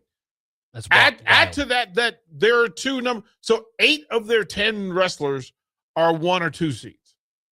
I don't know what they're going to do with Braden Davis being a 7 seed. I don't know if they're going to allow him to ride the bus with everybody else. But I'm not sure that we've seen. I was trying to think back to the day of UCLA John Wooden basketball to have this level of elite dominance in a power conference, in a power sport. That what Penn State wrestling is doing. And the fact that the only shadow to Penn State wrestling currently is Nebraska, what they did at the Nationals last year. Nebraska put up record points at Nationals last year. And I remember some of you folks still need Mark Manning an apology.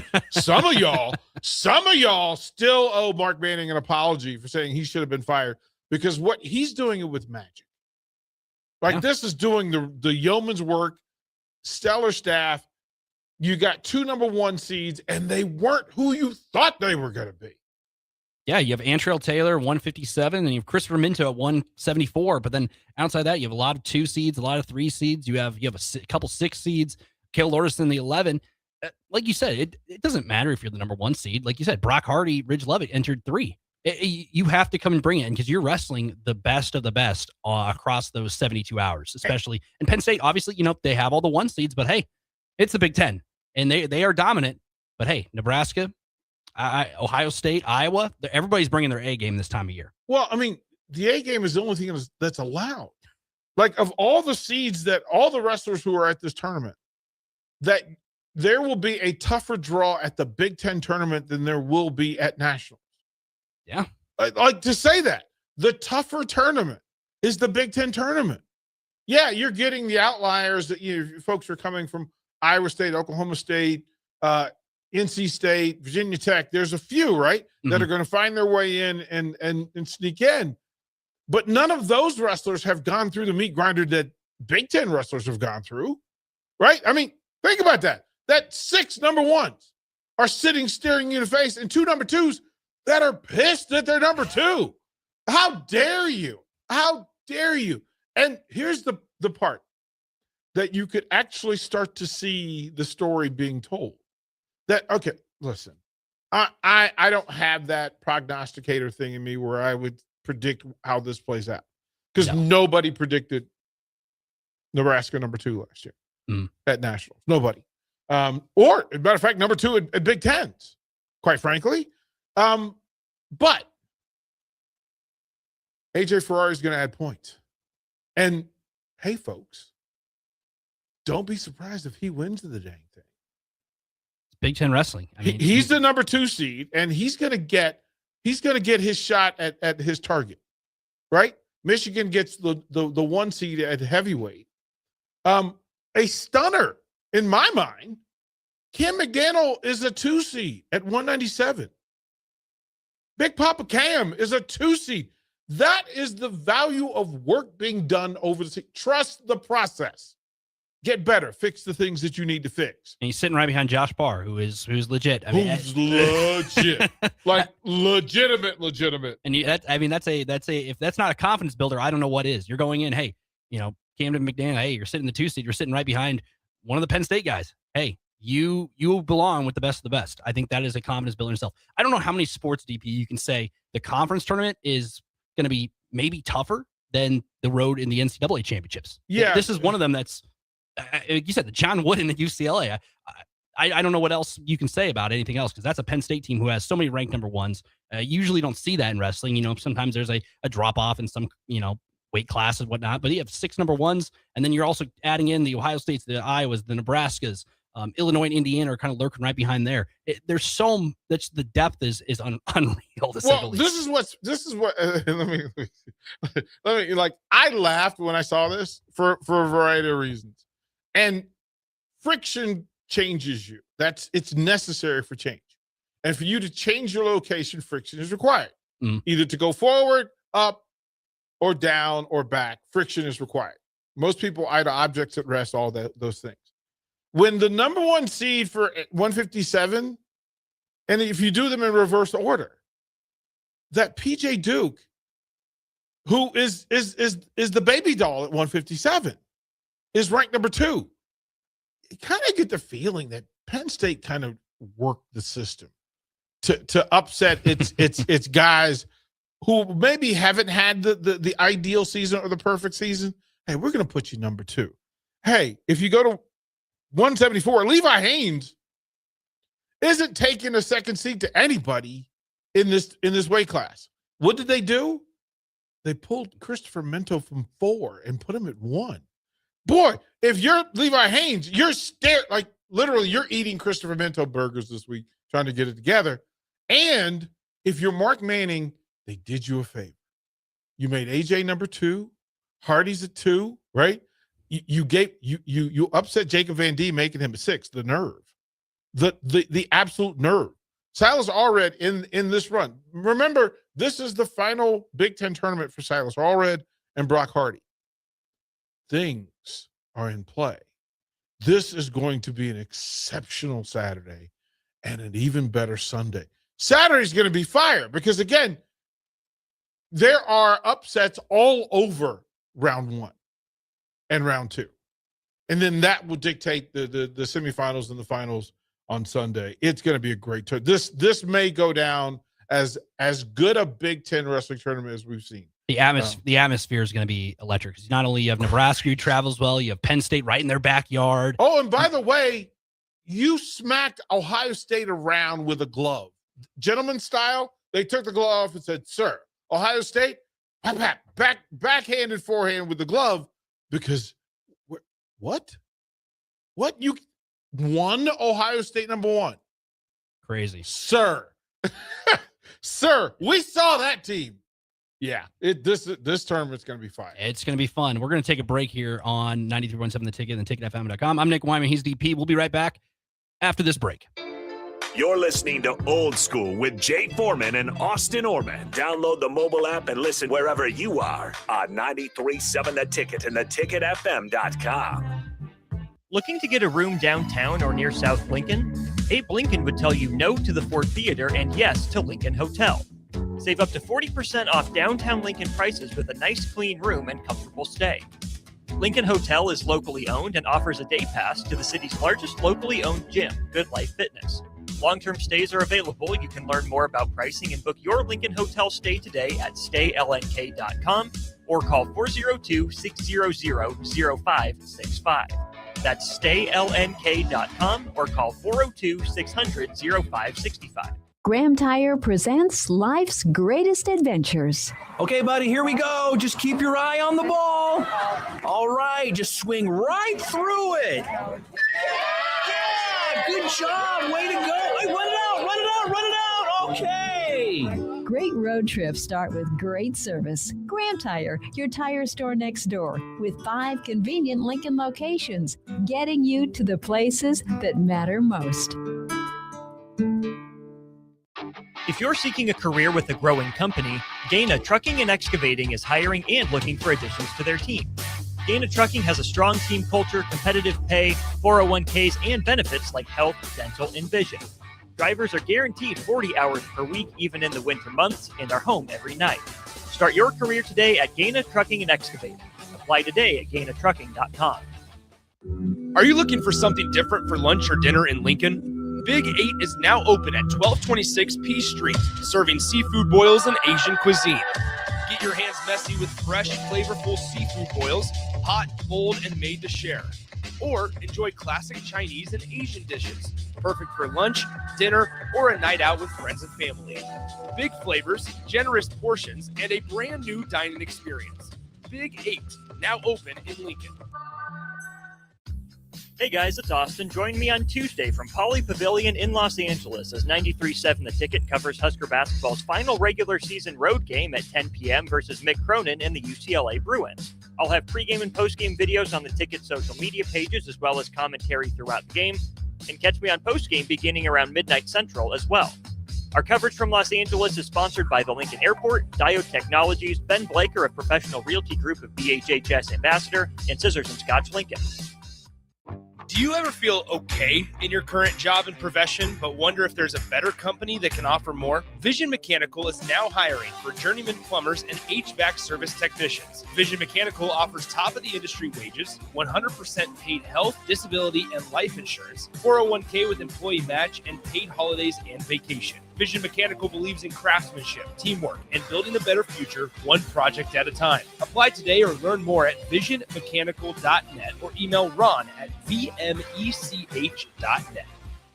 An hour ago, you didn't need a plumber. Now you're in a panic. When life throws you a surprise with a clogged drain, plugged or leaky toilet, broken pipe, leaky faucet or water heater, or a bathroom or kitchen plumbing upgrade, whatever. Just call Bryant Air Conditioning, Heating, Electrical, and Plumbing. 467-1111.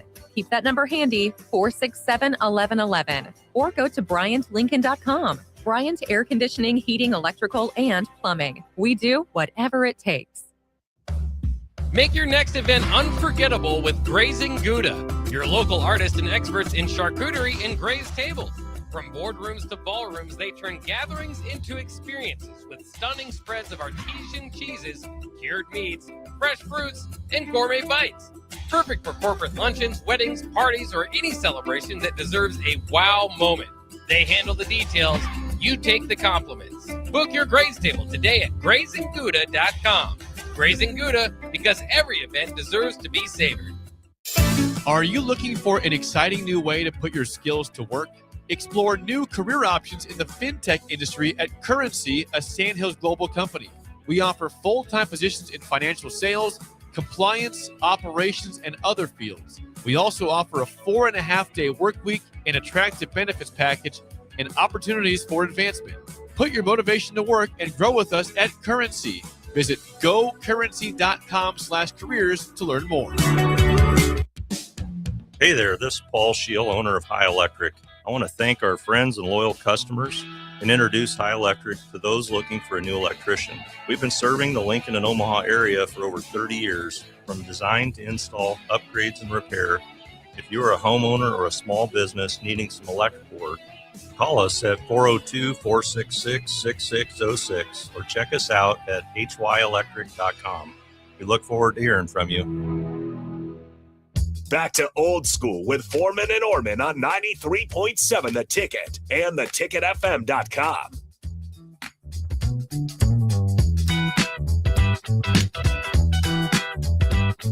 Welcome back, Old School.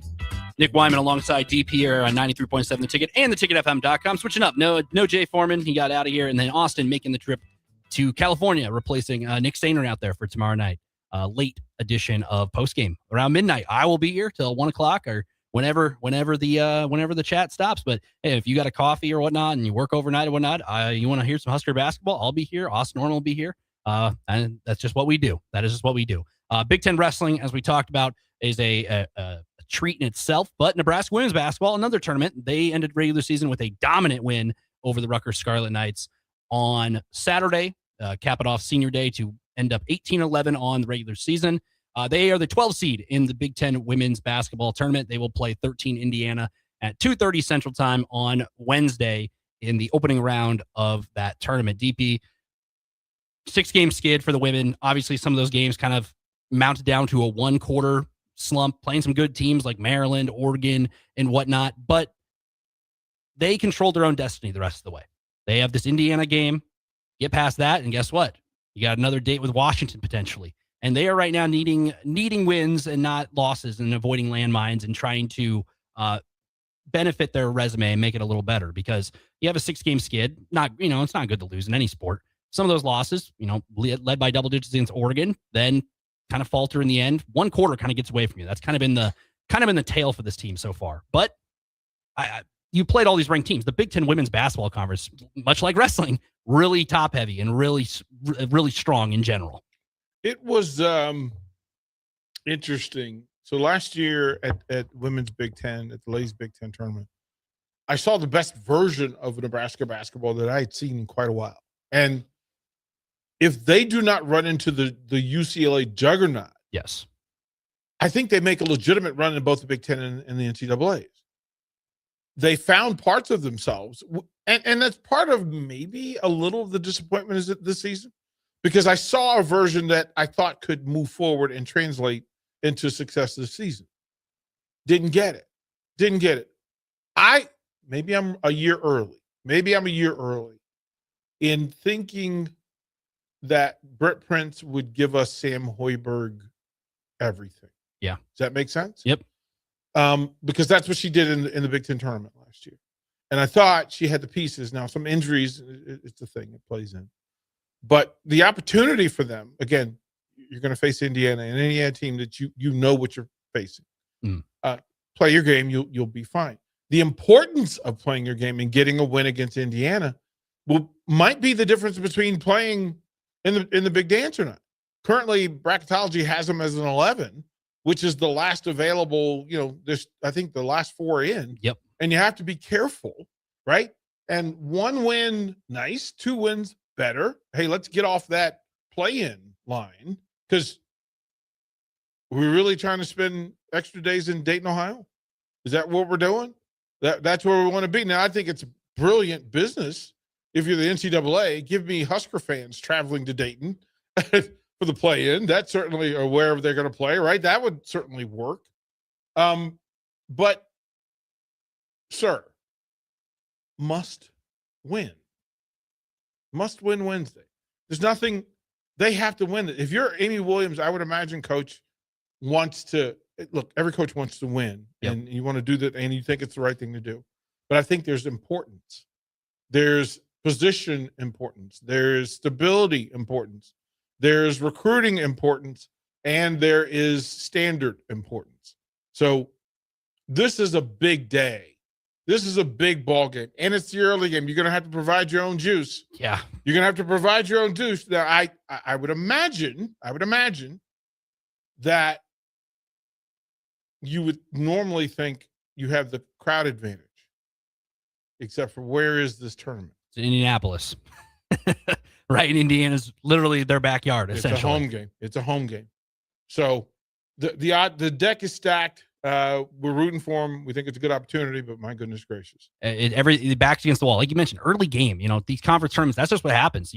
March comes around and you're playing, Wednesday night, usually you're playing like at 6, 8 o'clock. Now you're playing at 2:30 in a neutral side, I should say. Yeah. But now you're playing a team where you're kind of your season's, NCAA tournament on one side, WNIT or whatever on potentially on the other. You have to win that game, get past that one. And Night game, you have a chance for Husker fans to get there. Yeah.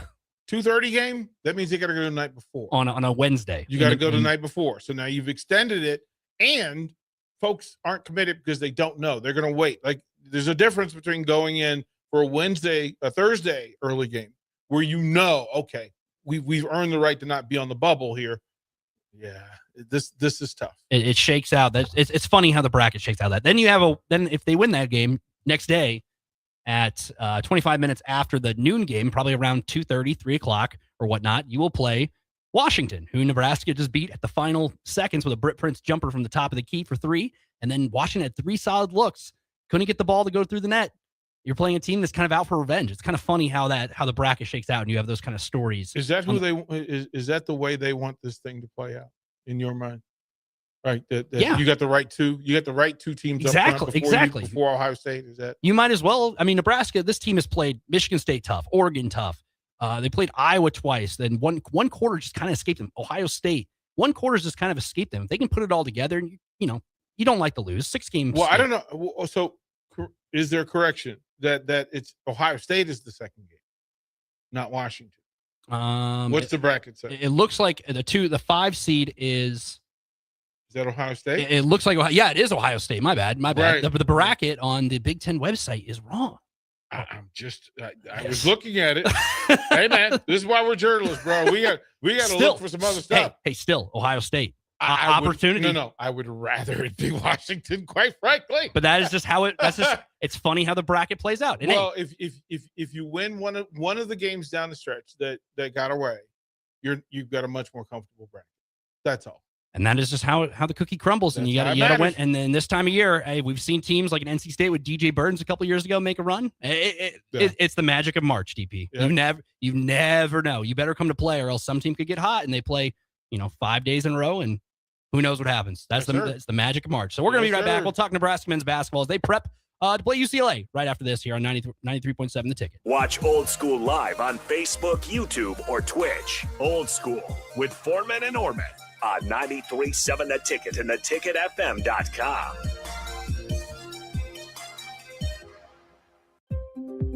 Good morning, Breakers. This is Scott Miller from Midwest Bank. When I recently joined Midwest Bank, I was immediately impressed by our exceptional service. My first customer made the switch from a large corporate bank and didn't have to wait in line or call a 1-800 number. We treated him like family. He now visits the bank just to say hello. While other banks go corporate, we stay Nebraska. Visit us at midwest.bank or drop by a branch today. Your community, your bank. Midwest Bank. Member FDIC.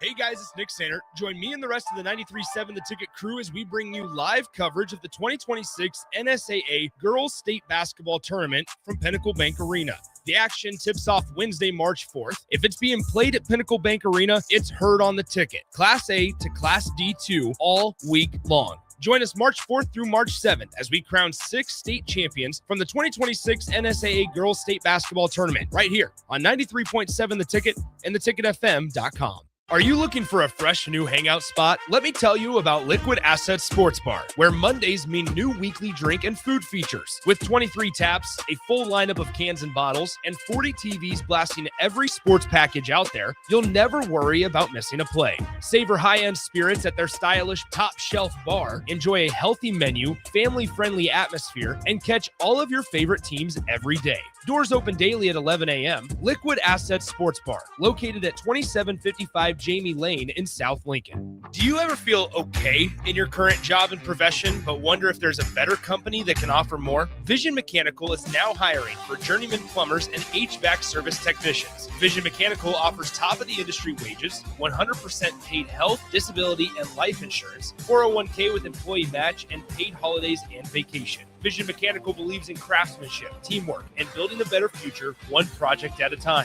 Apply today or learn more at visionmechanical.net or email Ron at vmech.net. This is Lincoln's home for sports talk on the FM dial. Also online at theticketfm.com. On the internet, KNTK FM Firth, 93.7 The Ticket.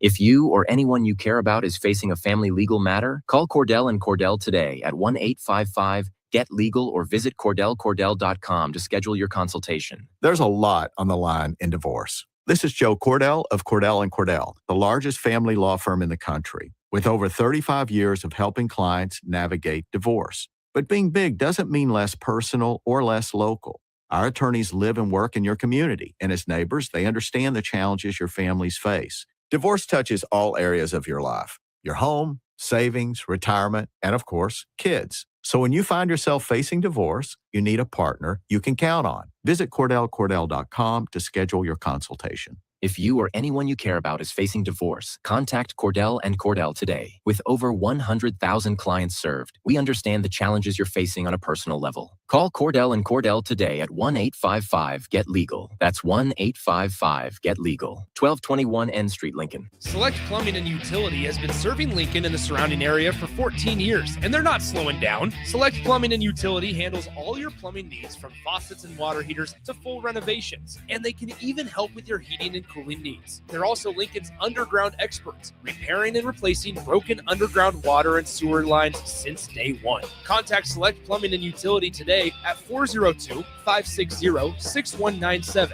assuring excellence in every situation, opportunity, and challenge. That's 402-560-6197. Hello, I'm Steve Sipple, co-host of Early Break, weekday mornings from 6 a.m. to 9 a.m. And my favorite thing to do, see, or go to in downtown Lincoln is probably O'Rourke's.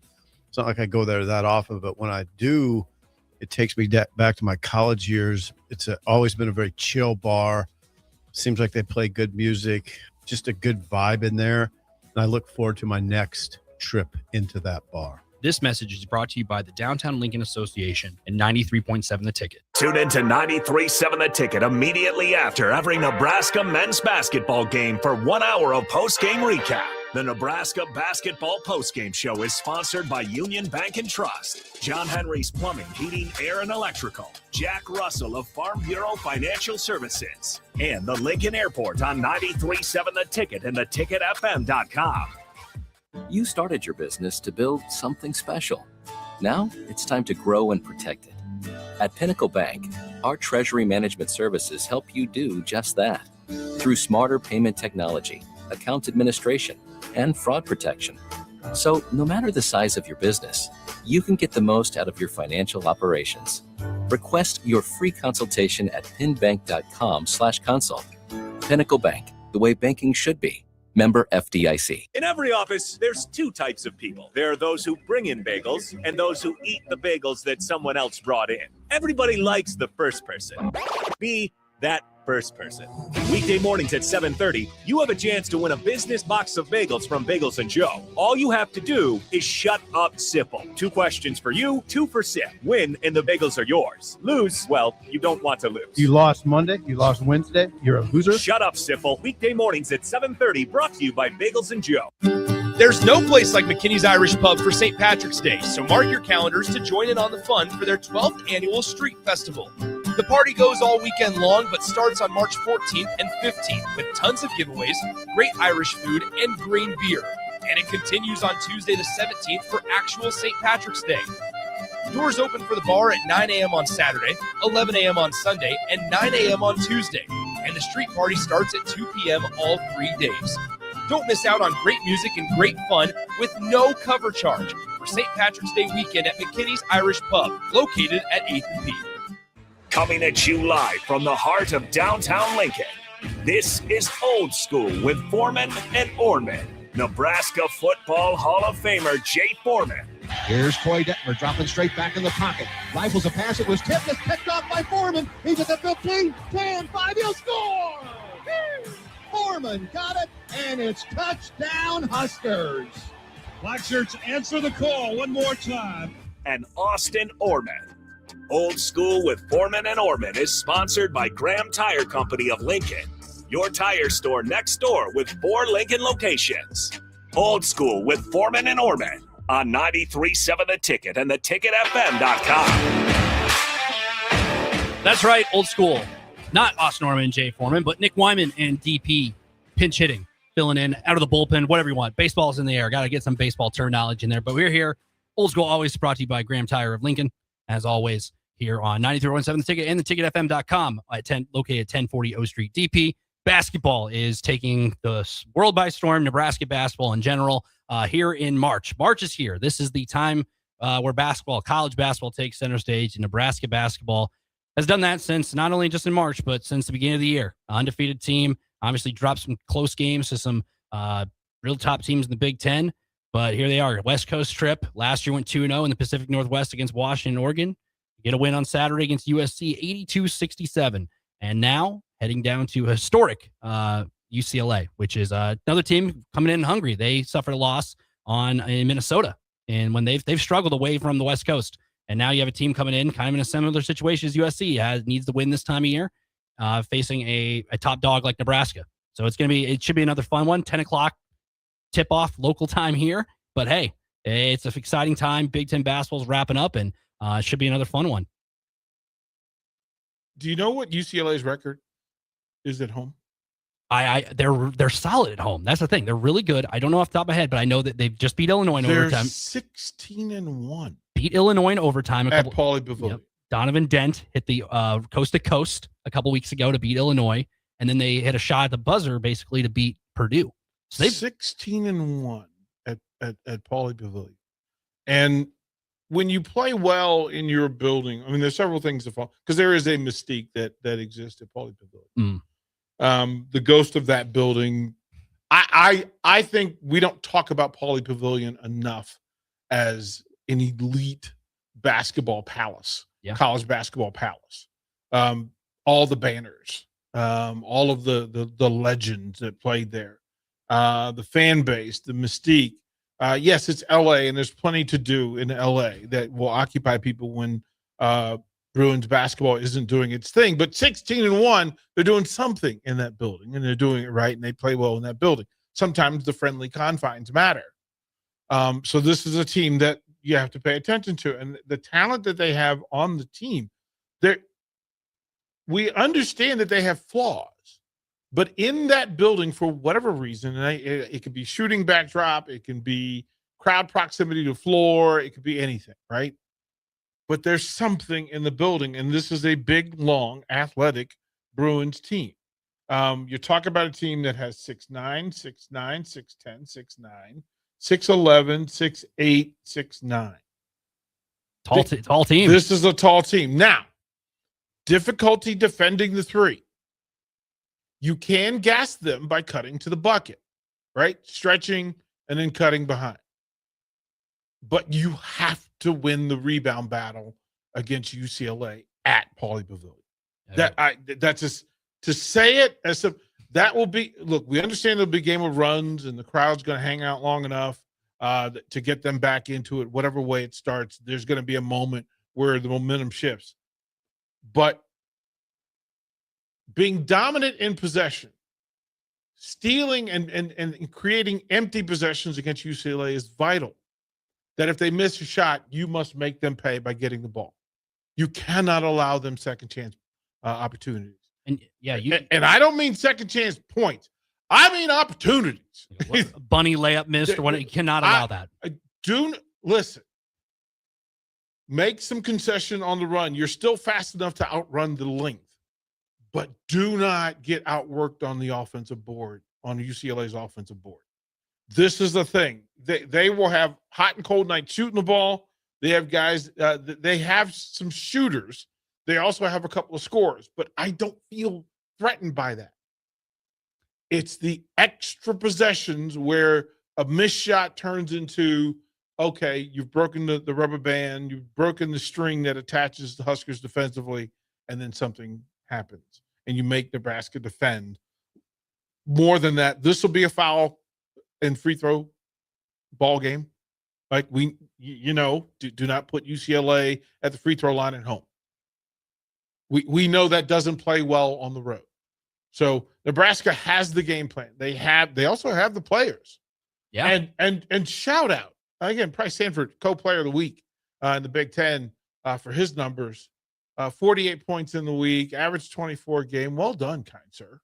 I was saying the other day, he's had 30-point games. It feels like he has a lot more than that because he gets in that 25-plus echelon almost every single game, it feels like. And, I mean, he's making back-to-back threes. It sparks the crowd. Shout out Nebraska fans. There was a lot of them down there in California this week. Nick Sainer was talking about that when he was down there. But you mentioned the rebounding. A lot of people point that in losses because if you're losing, you're maybe losing the rebounding battle. Nebraska, what doesn't worry me is they out-rebounded USC 41-25. They have that momentum off that game. 41-25. They dominated. They had 18 boards against the Trojans to their 5. And that's good to have that. This is crazy. So Texter asked, who was the one home loss? Arizona. They're pretty good. They're pretty good. They're pretty good. Not bad.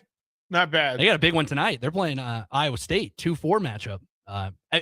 The Big 12 conference in itself is a beast. Those teams at the top, Arizona, and that's funny how that's a former conference game for UCLA, and that is the one loss at their place this year. But other than that, they've played. I mean, it's not like no slouches. They beat Purdue there, last second shot. Same with Illinois. No. They lost to Arizona in California, but not at Pauley Pavilion. They lost to Indiana. That's funny how that's in double overtime. They have a lot of overtime. Double overtime that game. Double overtime, Pauley Pavilion. They've had that game. They've had the Purdue game, last second shot to win that one. Then the overtime game, coast to coast. Donovan Denton gets the inbound pass, takes it all the way to the basket, and makes it to beat the buzzer against Illinois. 98-97, losing to the Hoosiers in double overtime. That's what you talk about. You talk about those ghosts, those memories of Pauley Pavilion past or whatnot. They're not good on the road. They are Illinois.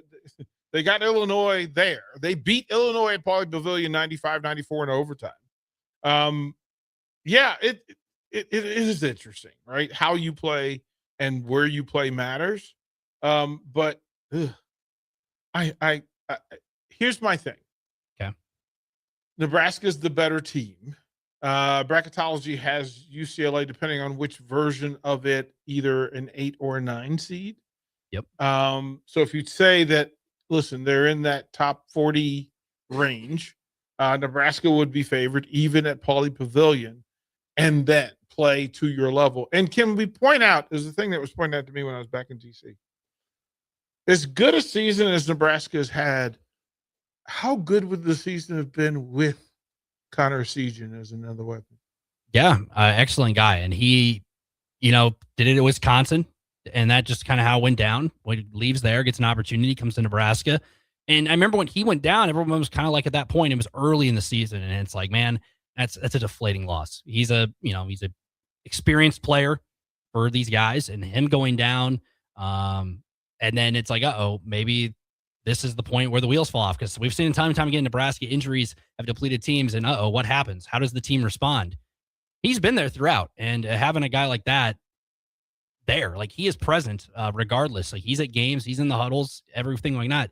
He's their number one cheerleader, despite his, as a player like him, you want to be out there. And for him, that stinks. You hear the news, season-ending injury. Man, what could have been for him? But hey, he's still there. He's the ride or die. He's been there for the team no matter what. You see him on the bench cheering guys up or whatnot. He's part of the team. He is part of what this process has been, what this historic season has been about. I think that's great to see. Yeah, it is to watch him continually be a good teammate. I just think from a wear and tear standpoint, when we talk about Rink and Jamarcus, Sam, the amount of minutes which you're getting from Cale Jacobson, right? You didn't count on that. You didn't count on those minutes. You didn't count on his level of importance. Why? Because you had a guy who did those things at a high level already. Like those are shared minutes.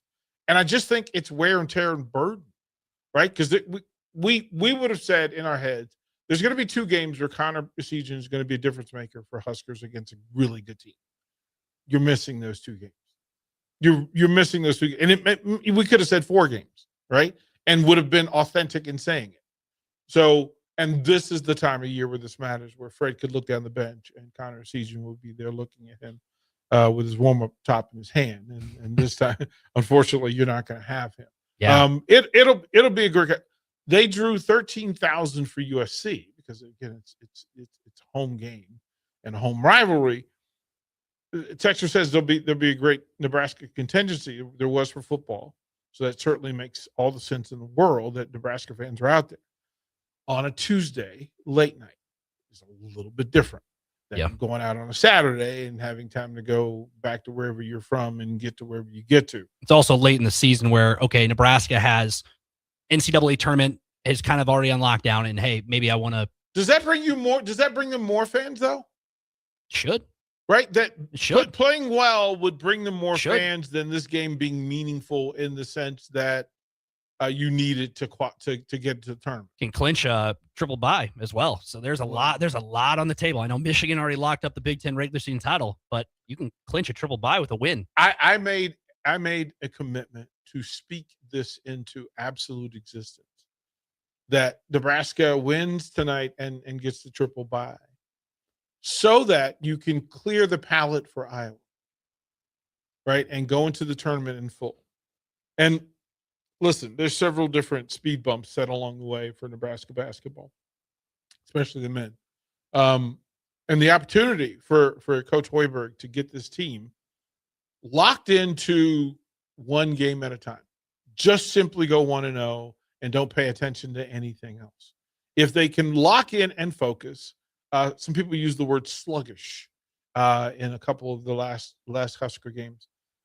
Sluggish is almost effort. I don't think that's the problem with this group. Fatigue, actual fatigue, may have something to do with it. But I like the matchups against UCLA.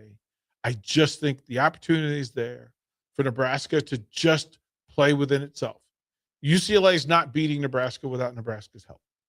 That's how I feel about it. Control what you can control too. Like obviously Nebraska needs that triple bye would help, but control what you control. Just handle business. Don't go scoreboard watching like, oh, if this team loses, we clinch or whatever.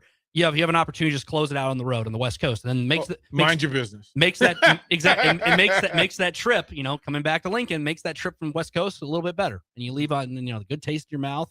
You mentioned it, feel full, and then you come back at PBA and you get that game with Iowa, which has a lot of talk about it, just because of how that game ended in Iowa City. Nebraska now 3-21 all time out there, and just how it kind of went about. And you drop the game. It's a gritty Iowa team. That's how Ben McCollum coaches, and Bennett Sturtz. Maybe a top first round pick in the NBA draft, the way he plays and whatnot. Some mocks have him up there. Iowa's not a bad team. I don't like the discussion like, oh, that's a bad loss. No, Iowa's a solid team. Iowa's a sneaky solid team. Like, they're an 8 or 9 seed as well. And they're on that same UCLA precedent. Same line, right? That we understood. And listen,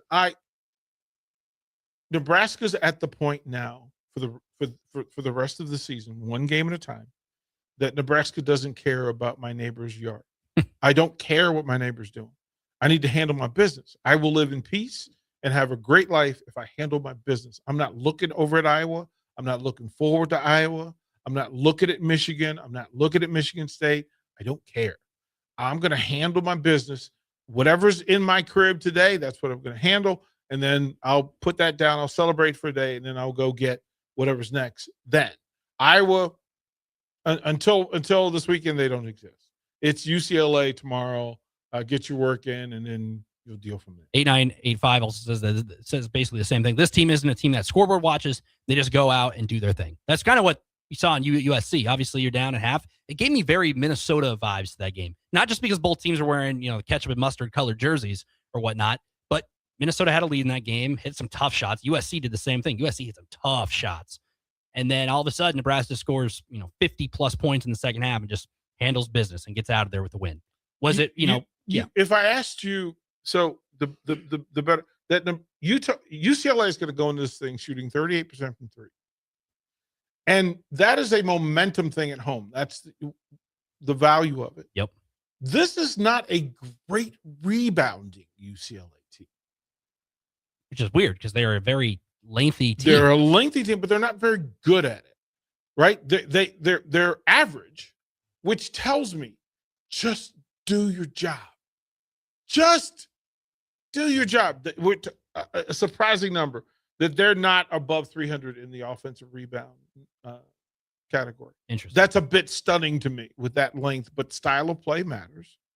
And it's really a thing. And then turnovers, how they handle the ball, and in those situations, what they do. Their assist to turnover, especially with the playmakers, They don't quite reach that 2-1 that great teams look for. Good teams, not great teams. So they're giving us the stats to pay attention to. It could be that kind of night Tuesday where Nebraska takes another step in an epic season.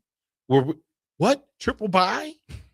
Who had that in the pool in November? Triple bye and back in the top 10. Who had that in the pool? I'm looking for every expert around the country and in the state of Nebraska. I'm looking for I'm like the lady on the meme. I'm looking to see the experts who had this team at 28-4, 15-4 in the Big Ten and a triple bye. I remember that, they played the exhibition game against BYU and they win that game. Everyone kind of is like, okay, exhibition and whatnot. But then all of a sudden, hey, this team goes down, calendar flips to 2026. You beat a team like Michigan State. Ogie and Chat says this team's a group of hard workers. Hard work beats talent when talent doesn't work hard. Yeah, this team, there's grinders on this team. Sam Hoiberg, everybody talks, what he's doing. Defensively, stuff that doesn't show up in the box where Cale Jacobson's kind of the off the bench Hoiberg at times where he has to come in and do a little bit dirty work. That's just what this team is. And I think that's what makes it so fun to watch because, Price is going to hit his threes and whatnot, but you have guys like Jamarcus who are going to do some things. You have Rink who's going to do that. He dunked on Saturday. And then you have Sam who's just going to do that. And Braden Frager, mention him, going to do his thing. And I think that's what makes this team so trustworthy in big games and games that are close, but also fun to watch. Yeah, the fact that Frager put up 8 boards, right? That wasn't the thing we had on the checklist, right? When we talk about that, rebounding makes a difference for this Nebraska team, and who does it? Whether it's Sam Hoiberg, Jamarcus Lawrence putting up 5 boards, right? They rebound by committee. Rink does his thing. And listen, as much as we cringe every time Bear K goes to the free throw line, we have to admit he is such a vital piece of the machine for this team that all of the dirty gutter, hip check, elbow pointed, take the, be a little physicality in confined spaces, run the floor, and then get to the free throw line, flop. Like how many times? There is a game that we used to play 2 years ago. Count the number of times you have a drink every time Bear K hits the floor. That was the game. Oh, that was the game. There were no innocent soldiers. there were no innocent soldiers if you're playing the Bear K fall down game. The Bear K during the course of games, Bear K's early in the season he was double digit, right? Because he's just all over the place. But it's important to this team to have somebody of his size willing to do those things. Sam will do those things, but to have a big guy do those things who doesn't need the play to run through him for the sake of him scoring. You need the play to run for him to get the best shot. And sometimes I'm constantly amazed, not sometimes, constantly amazed that people don't just get off of Bear K and force him to shoot open threes. There's been teams who have done that a couple times, and he can make you pay. I mean, if one goes down, if you're a shooter, you get contagious and you hit one. Yeah, well, we have to hurry to get him to get to 4 so we can see what that looks like. Because sometimes them first 2 don't go down. You just oh no, and then he makes the third. You go okay, okay. Just how it is. Just how it is. And 50. Look, 2 out of 4 from the free throw line. Just put it in the book. That's what's going to happen. He's also interesting because he's going to, like you said, he does the dirty work. He's going to put a body on somebody. He's going to be in there and just be aggressive. And I think that's what helps this Nebraska ball team. It just helps them in general because he's going to do all the dirty work. Does it show up in the stat book from time to time? No. He's not going to put up 20 points, but they don't need him to. They just need him to be in there, do the dirty work, get rebounds, put a body on somebody. And that's what, goes hand in hand with getting rebounds. Well, here's the thing, and a couple of texters said the thing, hard work beats talent when talent doesn't work hard.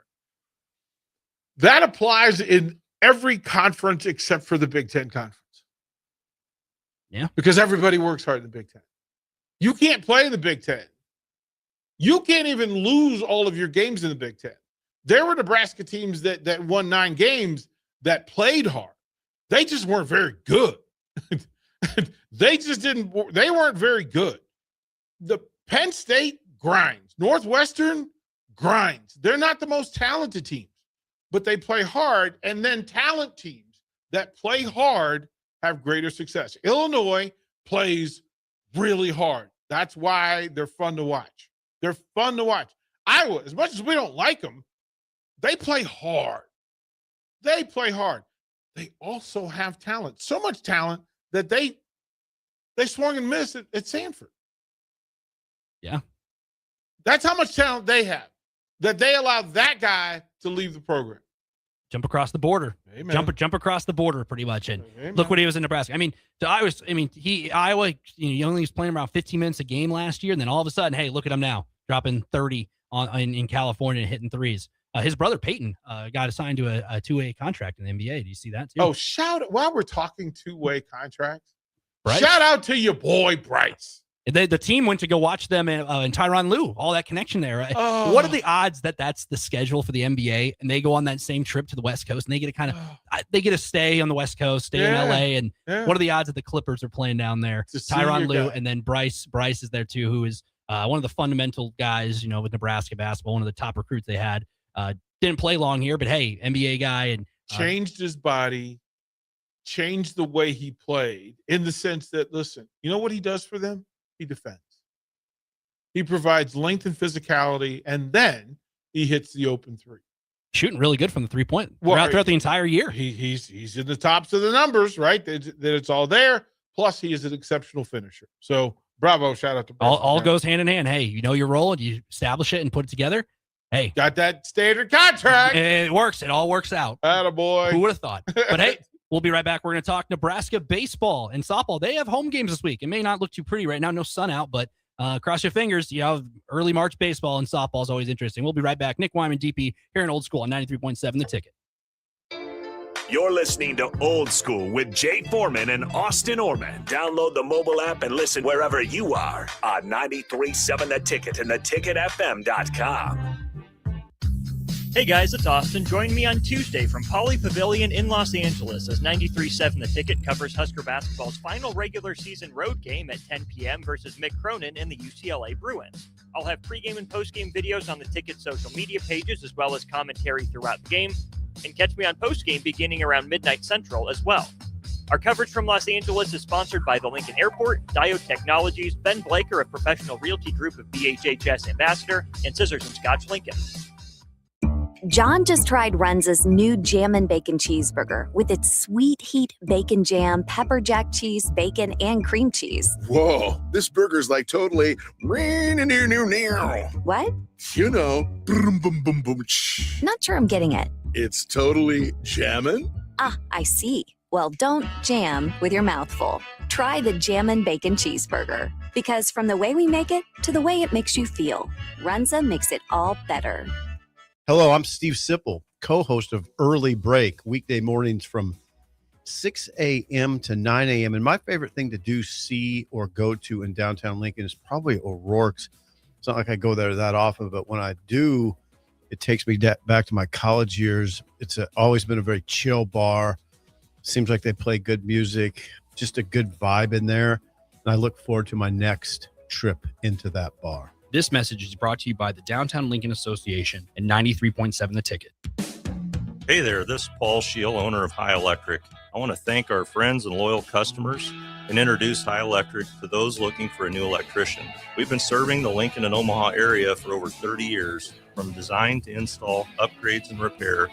If you are a homeowner or a small business needing some electrical work, call us at 402-466-6606 or check us out at hyelectric.com. We look forward to hearing from you. The wait is over. It's Truck Month at Anderson Ford, which means big selection and even bigger savings on Ford F-150s. Like lease a 2025 Ford F-150 for only $195 per month. The truck that's built to work hard and play hard. Another reason you'll experience better at Anderson Ford. Stock number 1008409. Previous service letter. $195 per month for 36 months, 7,500 miles per year, 8,500 with site. Tax, title, and license fees extra. Residency restrictions apply. Program subject to change. Must take new retail delivery from Anderson Auto Group by 3/31/26. Empire Netting and Fence delivers top quality netting and fence solutions. From major sports venues to backyard installs and everything in between, coast to coast. We take on tough jobs with grit, integrity, and a strong commitment to safety. Empire is growing, and we're hiring motivated people ready to grow with us. We build each other up, and we're building something big. Think you've got what it takes? Apply now at empire-fence.com. That's empire-fence.com. Bauer Underground has been serving local contractors and utility contractors all across the state since 1997. When you see the black and white trucks, you know that the best workers in the business have arrived. Bauer is currently looking for equipment operators, laborers, diesel mechanics, and aerial linemen. Join the brotherhood built on hard work, authentic people, and a pedigree of success. They're offering top-notch benefits, a matching 401k, and a $600 per year clothing allowance. Bauer Underground, a family-friendly company with plenty of room for advancement. You started your business to build something special. Now it's time to grow and protect it. At Pinnacle Bank, our treasury management services help you do just that. Through smarter payment technology, account administration, and fraud protection. So no matter the size of your business, you can get the most out of your financial operations. Request your free consultation at pinbank.com/consult. Pinnacle Bank, the way banking should be. Member FDIC. There's no place like McKinney's Irish Pub for St. Patrick's Day, so mark your calendars to join in on the fun for their 12th annual Street Festival. The party goes all weekend long, but starts on March 14th and 15th with tons of giveaways, great Irish food, and green beer. And it continues on Tuesday the 17th for actual St. Patrick's Day. Doors open for the bar at 9 a.m. on Saturday, 11 a.m. on Sunday, and 9 a.m. on Tuesday. And the street party starts at 2 p.m. all 3 days. Don't miss out on great music and great fun with no cover charge for St. Patrick's Day weekend at McKinney's Irish Pub, located at 8th and P. Biggest question people have is, how do I start the process? What is the process? I want to build a new home, but I don't know what the first step is. Bob Benish is the founder and president of Aspen Builders, online at aspenbuildersinc.com. The first step is make an appointment. Come on into my office. Let's sit around the table. Let's talk about what you're looking for, what your needs are, what your budget might be. And let's come up with some answers on what we're going to build, where we're going to build it, and what it's going to cost. And get a house that you're going to be happy with. So now is really the time to be contacting us to get an appointment to get the job done. Once you find a good lot, let's get it reserved because there's a very limited number of lots in this town. And then start designing that floor plan that's going to be perfect for you. Next thing you know, we're moving dirt. Make your dream home a reality and call Aspen Builders at 423-6811. Online at aspenbuildersinc.com. Your home is waiting at Aspen Builders. In every office, there's two types of people. There are those who bring in bagels and those who eat the bagels that someone else brought in. Everybody likes the first person. Be that first person. Weekday mornings at 7:30, you have a chance to win a business box of bagels from Bagels & Joe. All you have to do is shut up, Sipple. 2 questions for you, 2 for Sip. Win, and the bagels are yours. Lose, well, you don't want to lose. You lost Monday. You lost Wednesday. You're a loser. Shut up, Sipple. Weekday mornings at 7:30, brought to you by Bagels & Joe.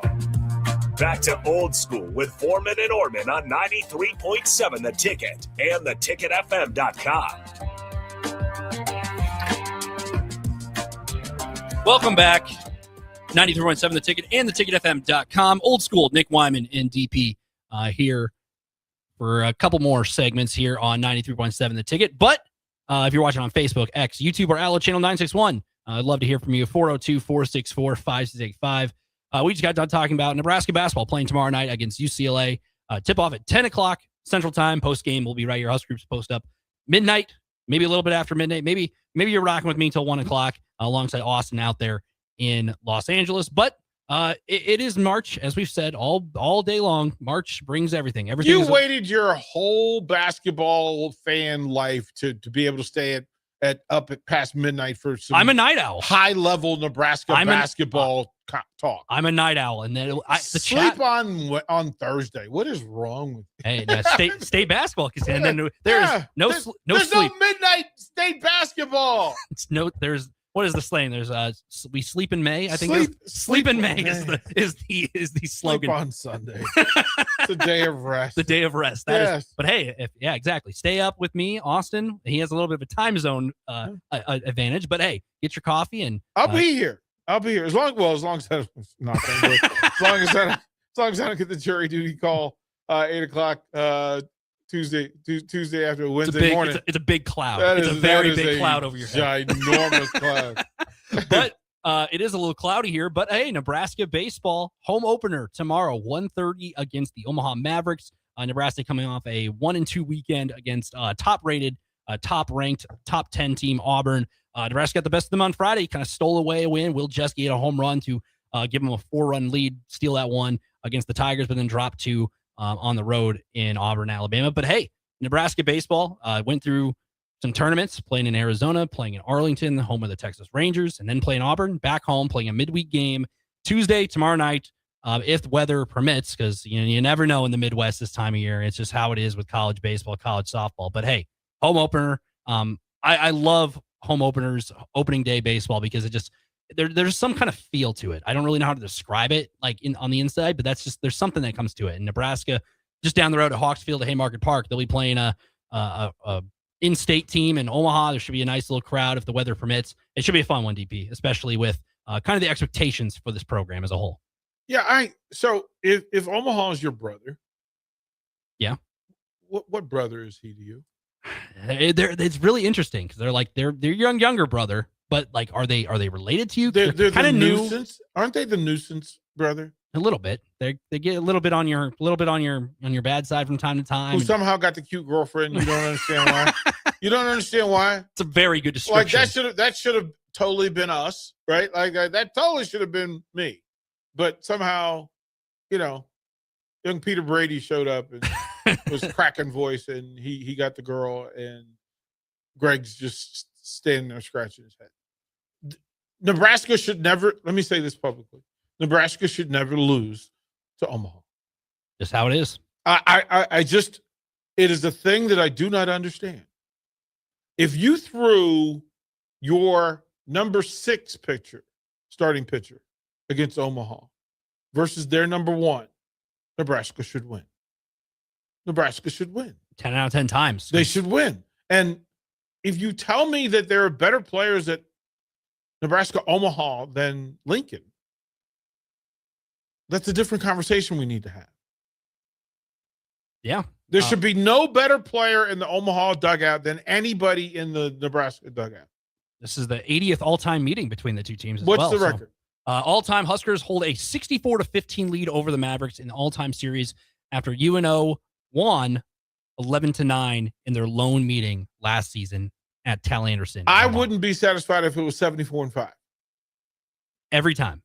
Every single time. I just it's a thing. There were teams that we played that we would go and play Virginia State or Hampton or Christopher Newport.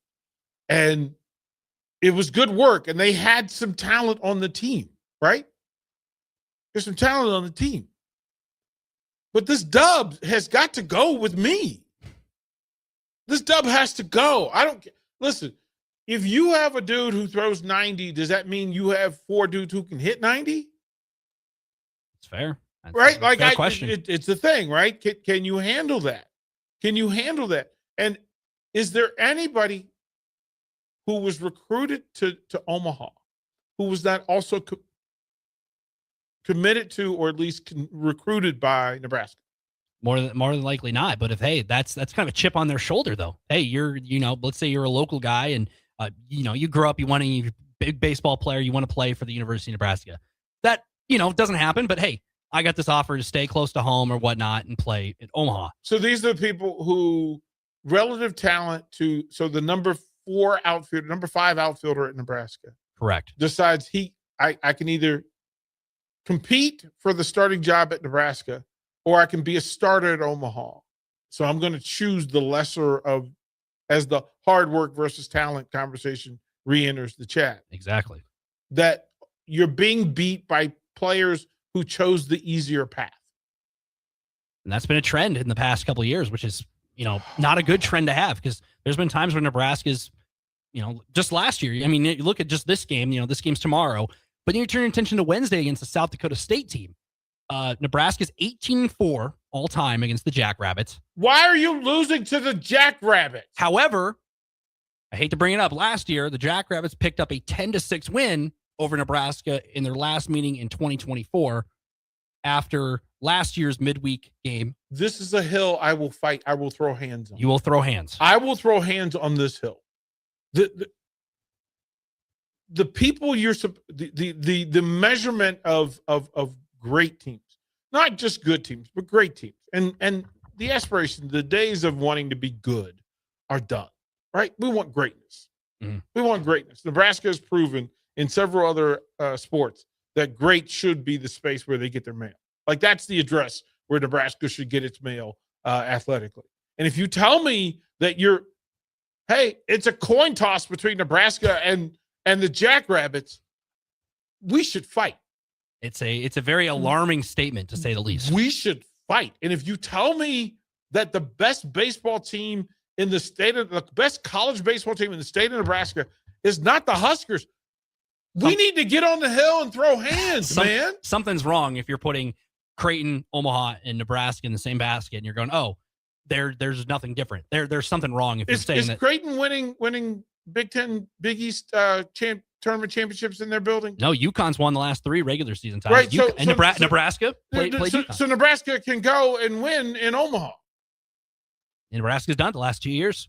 End of the year. I just want to understand. Right? That as Husker fans, what do you want? What the expectation is. And then as a player, what the expectation is. Because this is the beginning of what should be a magical spring in Lincoln, Nebraska. Yeah, you mentioned baseball there. They have that game tomorrow. But, hey, just right across the parking lot there at Bowling, you to watch a pretty good softball team with a lot of really good top 25 wins on their belt. Not just top 25, they've beaten some top-ranked teams. The two number ones. Back-to-back weekends. Listen to me. If you say what Ronda Revelle has built, and we also know that it hasn't been the most money. It's not a revenue thing or an NIL thing in full. Yeah, you spend some money because you got some people, right? And you got them coming from programs that matter, right, into this space to elevate this space. But they chose Nebraska. They had options. They could go anywhere in the country. The players who transferred in could have played for any program in the country, and they chose Nebraska. Check. Then you have the coach who understands, knows the competition. Check. Facility, resources. Check. All those things. Now, schedule. Let's build the schedule so that when we get to the College World Series of softball, we face these folks. There's no fear. There's no awe. Yeah, they got Tennessee knocked down, Georgia, LSU. They played all these SEC teams. You played Oklahoma State this past You got weekend. Texas Tech, and tell me this thing, right? That you have the opportunity. How close are they? And we can argue that they would be a coin toss against the 4 best teams in the country. That in a 3-game series with Jensen and Jordy and company pitching and all the level of bats who can deliver in critical moments, who don't get the moment's not too big, that Nebraska has an opportunity in the Big Ten and in the NCAAs and the College World Series. We know that Nebraska baseball figures it out in tournament season, right? Best ball that they play is in the Big Ten tournament. I'm not mad at that. I'm not mad at you. But we want to see the next level, and I would say that based on the success of last year's softball and baseball teams, that this year's teams in both of those sports is better. They got softball. They're better. Softball team especially hungry after how last year ended. You fall 1 game short of making the trip to Oklahoma City. That, and a lot of same players from that team last year, there's got to be some kind of hunger there and want to will it into existence. That Oklahoma State game, extra inning game, felt like a super regional. Felt like a regional. You've taken the burden off of Jordy from being I'm carrying this. This is on my back. She's got people around her in the batting order. Yep. She's got people around her in the bullpen, right? The burden, playmaking. She gets to take some of the innings off, and she gets to play some defense. They can DH her if they want, because you've got people who can play. You've got some decent reserves to come off the bench and play strategic softball. Both of these teams have the opportunity to have a magical spring. I'm just setting the table because when you see it, it clicks. Proper leadership, there is some diversity in how they can play, right? They can play the power game. Both teams can hit the long ball. Both teams can pitch. Both teams can defend. And if they stick to if defending and pitching, that's the thing that transfers late in the season. Those are the things that both of these two teams do well. And you saw it with you mentioned the reserves. Malia Tomes, Waverly grad, comes up, ties the game with one swing, and she hasn't had a lot of playing time, but hey, stepped up to the moment. Moment was too big. So that is an exciting week. Hopefully weather permits. I know I don't think it's going to be, I think the temperature, I think is 32 degrees is when there's a cold delay or whatnot, but hopefully it holds up. 1:30 first pitch tomorrow at Hawksfield Haymarket Park, Nebraska baseball playing Omaha softball Thursday, 4 o'clock and 6 o'clock in South. There's a high of 46. Sounds like Midwest baseball weather to me. Yeah. And that is perfect. As long as it doesn't rain and get messy. Yeah, at 46 degrees and like a 20-mile-per-hour wind, that sounds like spring baseball weather to me. Wednesday looks good, though, 53. That's not bad. That sounds like a nice one. So we'll be right back. We'll close out Old School on the other side here on 93.7 The Ticket. Watch Old School live on Facebook, YouTube, or Twitch. Old School with Foreman and Orman on 93.7 The Ticket and theticketfm.com. Let's fly. Your next trip starts at Lincoln Airport with American Airlines. Now flying nonstop service to Dallas, Fort Worth, and Chicago. American Airlines connects Lincoln to major hubs and destinations around the globe. Wherever you're headed, LNK gets you there with new nonstop flights on American Airlines. Now boarding. Convenient, fast, and stress-free. Book your next flight at LincolnAirport.com. LNK, make flying easy. All right, Lincoln, if you're a diesel technician who's ready to earn up to $40 an hour and you're tired of working nights and weekends, listen up. Inland Truck Parts and Service is hiring experienced diesel technicians right here in Lincoln, and they're offering what every hardworking tech wants. Monday through Friday hours, no nights, no weekends, and paid training on advanced diesel technology. With 37 locations across 12 states, career advancement opportunities are endless. Start building towards your future and apply today at inlandtruck.com. That's inlandtruck.com. Or text APPLY to 785-369-1320. The wait is over. It's Truck Month at Anderson Ford, which means big selection and even bigger savings on Ford F-150s. Like lease a 2025 Ford F-150 for only $195 per month. The truck that's built to work hard and play hard. Another reason you'll experience better at Anderson Ford.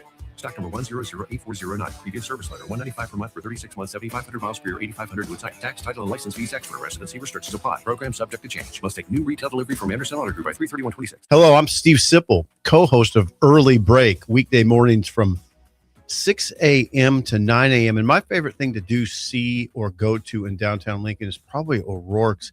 It's not like I go there that often, but when I do, it takes me back to my college years. It's always been a very chill bar.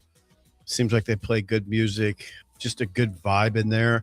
And I look forward to my next trip into that bar. This message is brought to you by the Downtown Lincoln Association and 93.7 The Ticket. Looking for something fun tonight? Axe throwing, local beer, and great vibes are waiting at Arbor Axe House. From casual nights out to celebrations and team events, it all starts here. Reserve a lane today at arbораxe.com. Arbor Axe House at the corner of N Street and Antelope Valley. Nutrition Authority invites you to check out the top-selling Epic Effects. Epic Effects is designed to help blast body fat, curb cravings, and provide smooth energy so you can cruise through the day. Home of free samples and better-than-internet pricing, Epic Effects can only be found in Nutrition Authority. For store info, visit mynutritionauthority.com. It's seafood season at Amigos. Time to get that one-of-a-kind, crisp crab rangoon burrito and dip it in some sweet chili sauce. There's a crab rangoon Frenchie, too. Enjoy grilled fish, grilled shrimp, or crispy fish tacos, wrapped in warm whole wheat tortillas, topped with pico de gallo, cabbage, and Amigos Chipotle mayo sauce. From jumbo shrimp baskets or fish and chips to fish tacos, there's something for everyone. You'll love the bold, fresh flavors of seafood at Amigos. Amigos is serving up a brand new way to score the bold, fresh flavors you love with 8 affordable value meals. At $5 and $6, these meals are easy on the wallet, so treat yourself anytime. Sink into the new 3-cheese melt or taco melt, both stacked with crave-worthy flavor in every bite. There's crunchy taquito dippers, too, perfect for dunking in Amigos' famous ranch or spicy cheese. Big flavor, small price. Value meals at Amigos. Select Plumbing and Utility has been serving Lincoln and the surrounding area for 14 years, and they're not slowing down. Select Plumbing and Utility handles all your plumbing needs from faucets and water heaters to full renovations, and they can even help with your heating and cooling needs. They're also Lincoln's underground experts, repairing and replacing broken underground water and sewer lines since day one. Contact Select Plumbing and Utility today at 402-560-6197, assuring excellence in every situation, opportunity, and challenge. That's 402-560-6197. Empire Netting and Fence delivers top quality netting and fence solutions. From major sports venues to backyard installs and everything in between, coast to coast. We take on tough jobs with grit, integrity, and a strong commitment to safety.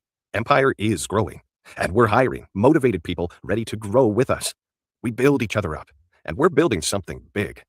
Think you've got what it takes? Apply now at empire-fence.com.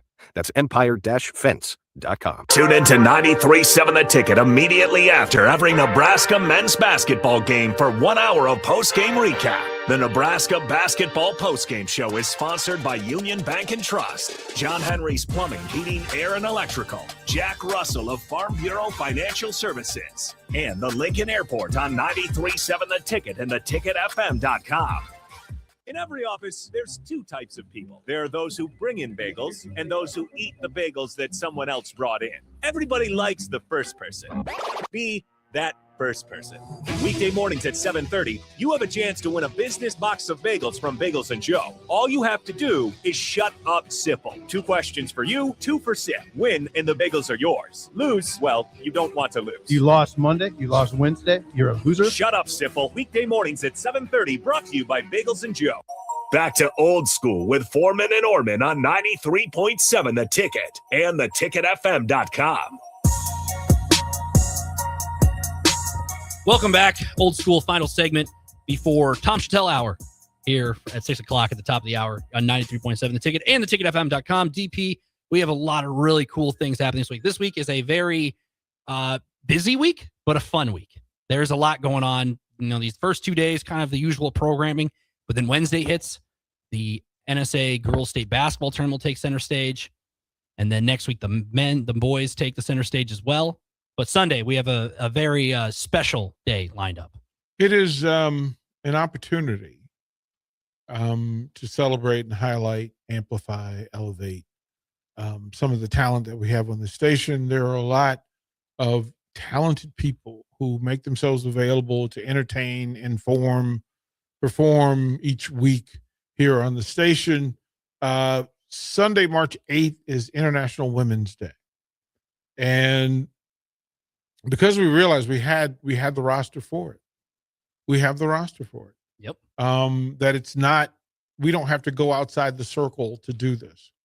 That it would be really cool. The idea just hit me one night and I just think, okay, let's do it. A full day of programming with women as the lead, as the host, and as the discussion guiders and deciders. And we have, I mean, listen, Emma Spence has been doing this for 2 years. Nicole Essing, Sherry Woodard. If we went through and Kayla Starr, Jillian Martin, who's been hanging around the station for her entire bowling career. Of course, Haley Swindle and Desiree Bouchard. Then there's Arden Lockheim and Mackenzie Bream from golf, who are both going to be media professionals when they graduate from Nebraska Lincoln. We know that going to be the case. Ashley Mitchell, who is exceptional in being a connector and having insight and information in the space. Bree from the driving show, from the racing show from on Sundays, she's coming and she's going to take a time slot. Arden Lockheim, who's been calling games for the Husker student network, is going to do the post-game show. Right? She knows the game. She's her dad's the play-by-play voice for the Utah Jazz. Yep. She knows her business. Nobody is going to be better prepared on to cover a post game than Arden Lockheim. Of course, my wife, Anika Renee, they're going to be doing a couple of shows. Ricky Simmons has a special guest. Peter Ferguson has a special host that will carry us through. It will be a full day from beginning at, I think we're going to run starting at midnight Saturday. We're going to run replays of the women's games of note until 7 o'clock Sunday morning.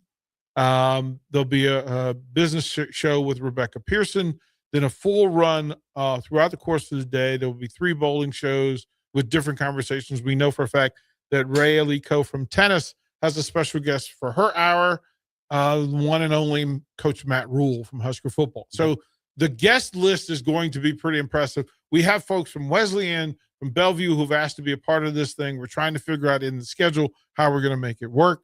But currently, I mean, this thing, we could do 24 hours of programming. Yes. And I think that they may be what we end up doing in some fashion, but we will honor the women who are willing to do this. Some of the nonprofits want time. So we're working on that as well. A lot of the Lincoln business leaders and community leaders, they want time. At the podcast studio will be busy this week in getting that stuff done. But International Women's Day, Sunday, March 8th, we will carry a full day of women-led programming here on 90. And to have that kind of opportunity is awesome. We have so much, not only that day, but throughout the entire schedule from Monday through Sunday throughout the entire week. We have so many great hosts. Sitting here with Haley and Desiree every week is a privilege. They're amazing. They're amazing people. Yeah. Big Red Invite. They had a great time there. Coming back from Greensboro this past weekend, it's awesome to see them not only just step into that role, and it's their show. Like, I'm just here. I'm just the tour guide. I'm just here to make sure everything's up and running. Pressing buttons and setting standards, getting them in and out on time. But here's the thing. If we said that Lincoln, Nebraska has a sports radio station that's leading the country in women's content and women's conversation, that's a thing to be proud of.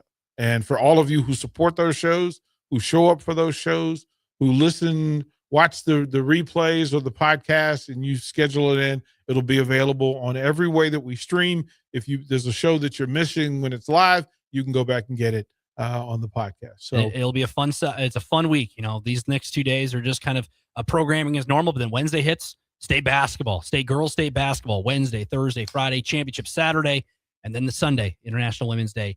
Nebraska, Iowa post game, like you mentioned, Arden Lockheim doing that. It'll be lots to be proud of. Lots of fun things. Lots to be proud of. And if allowed, I'll call in Sunday from Big Ten Wrestling. A lot of TBD though. There's still a cloud. There's a huge cloud. There's still a cloud. Yeah. The weather forecast for DP. Oh, man. Real talk. It is what it is. Real but talk. We'll find out. Yes, sir. We'll find out. But Tom Chattel, Husker Football Hour coming next. Thank you, DP, for sitting in with me. We'll be right back here on 93.7 The Ticket.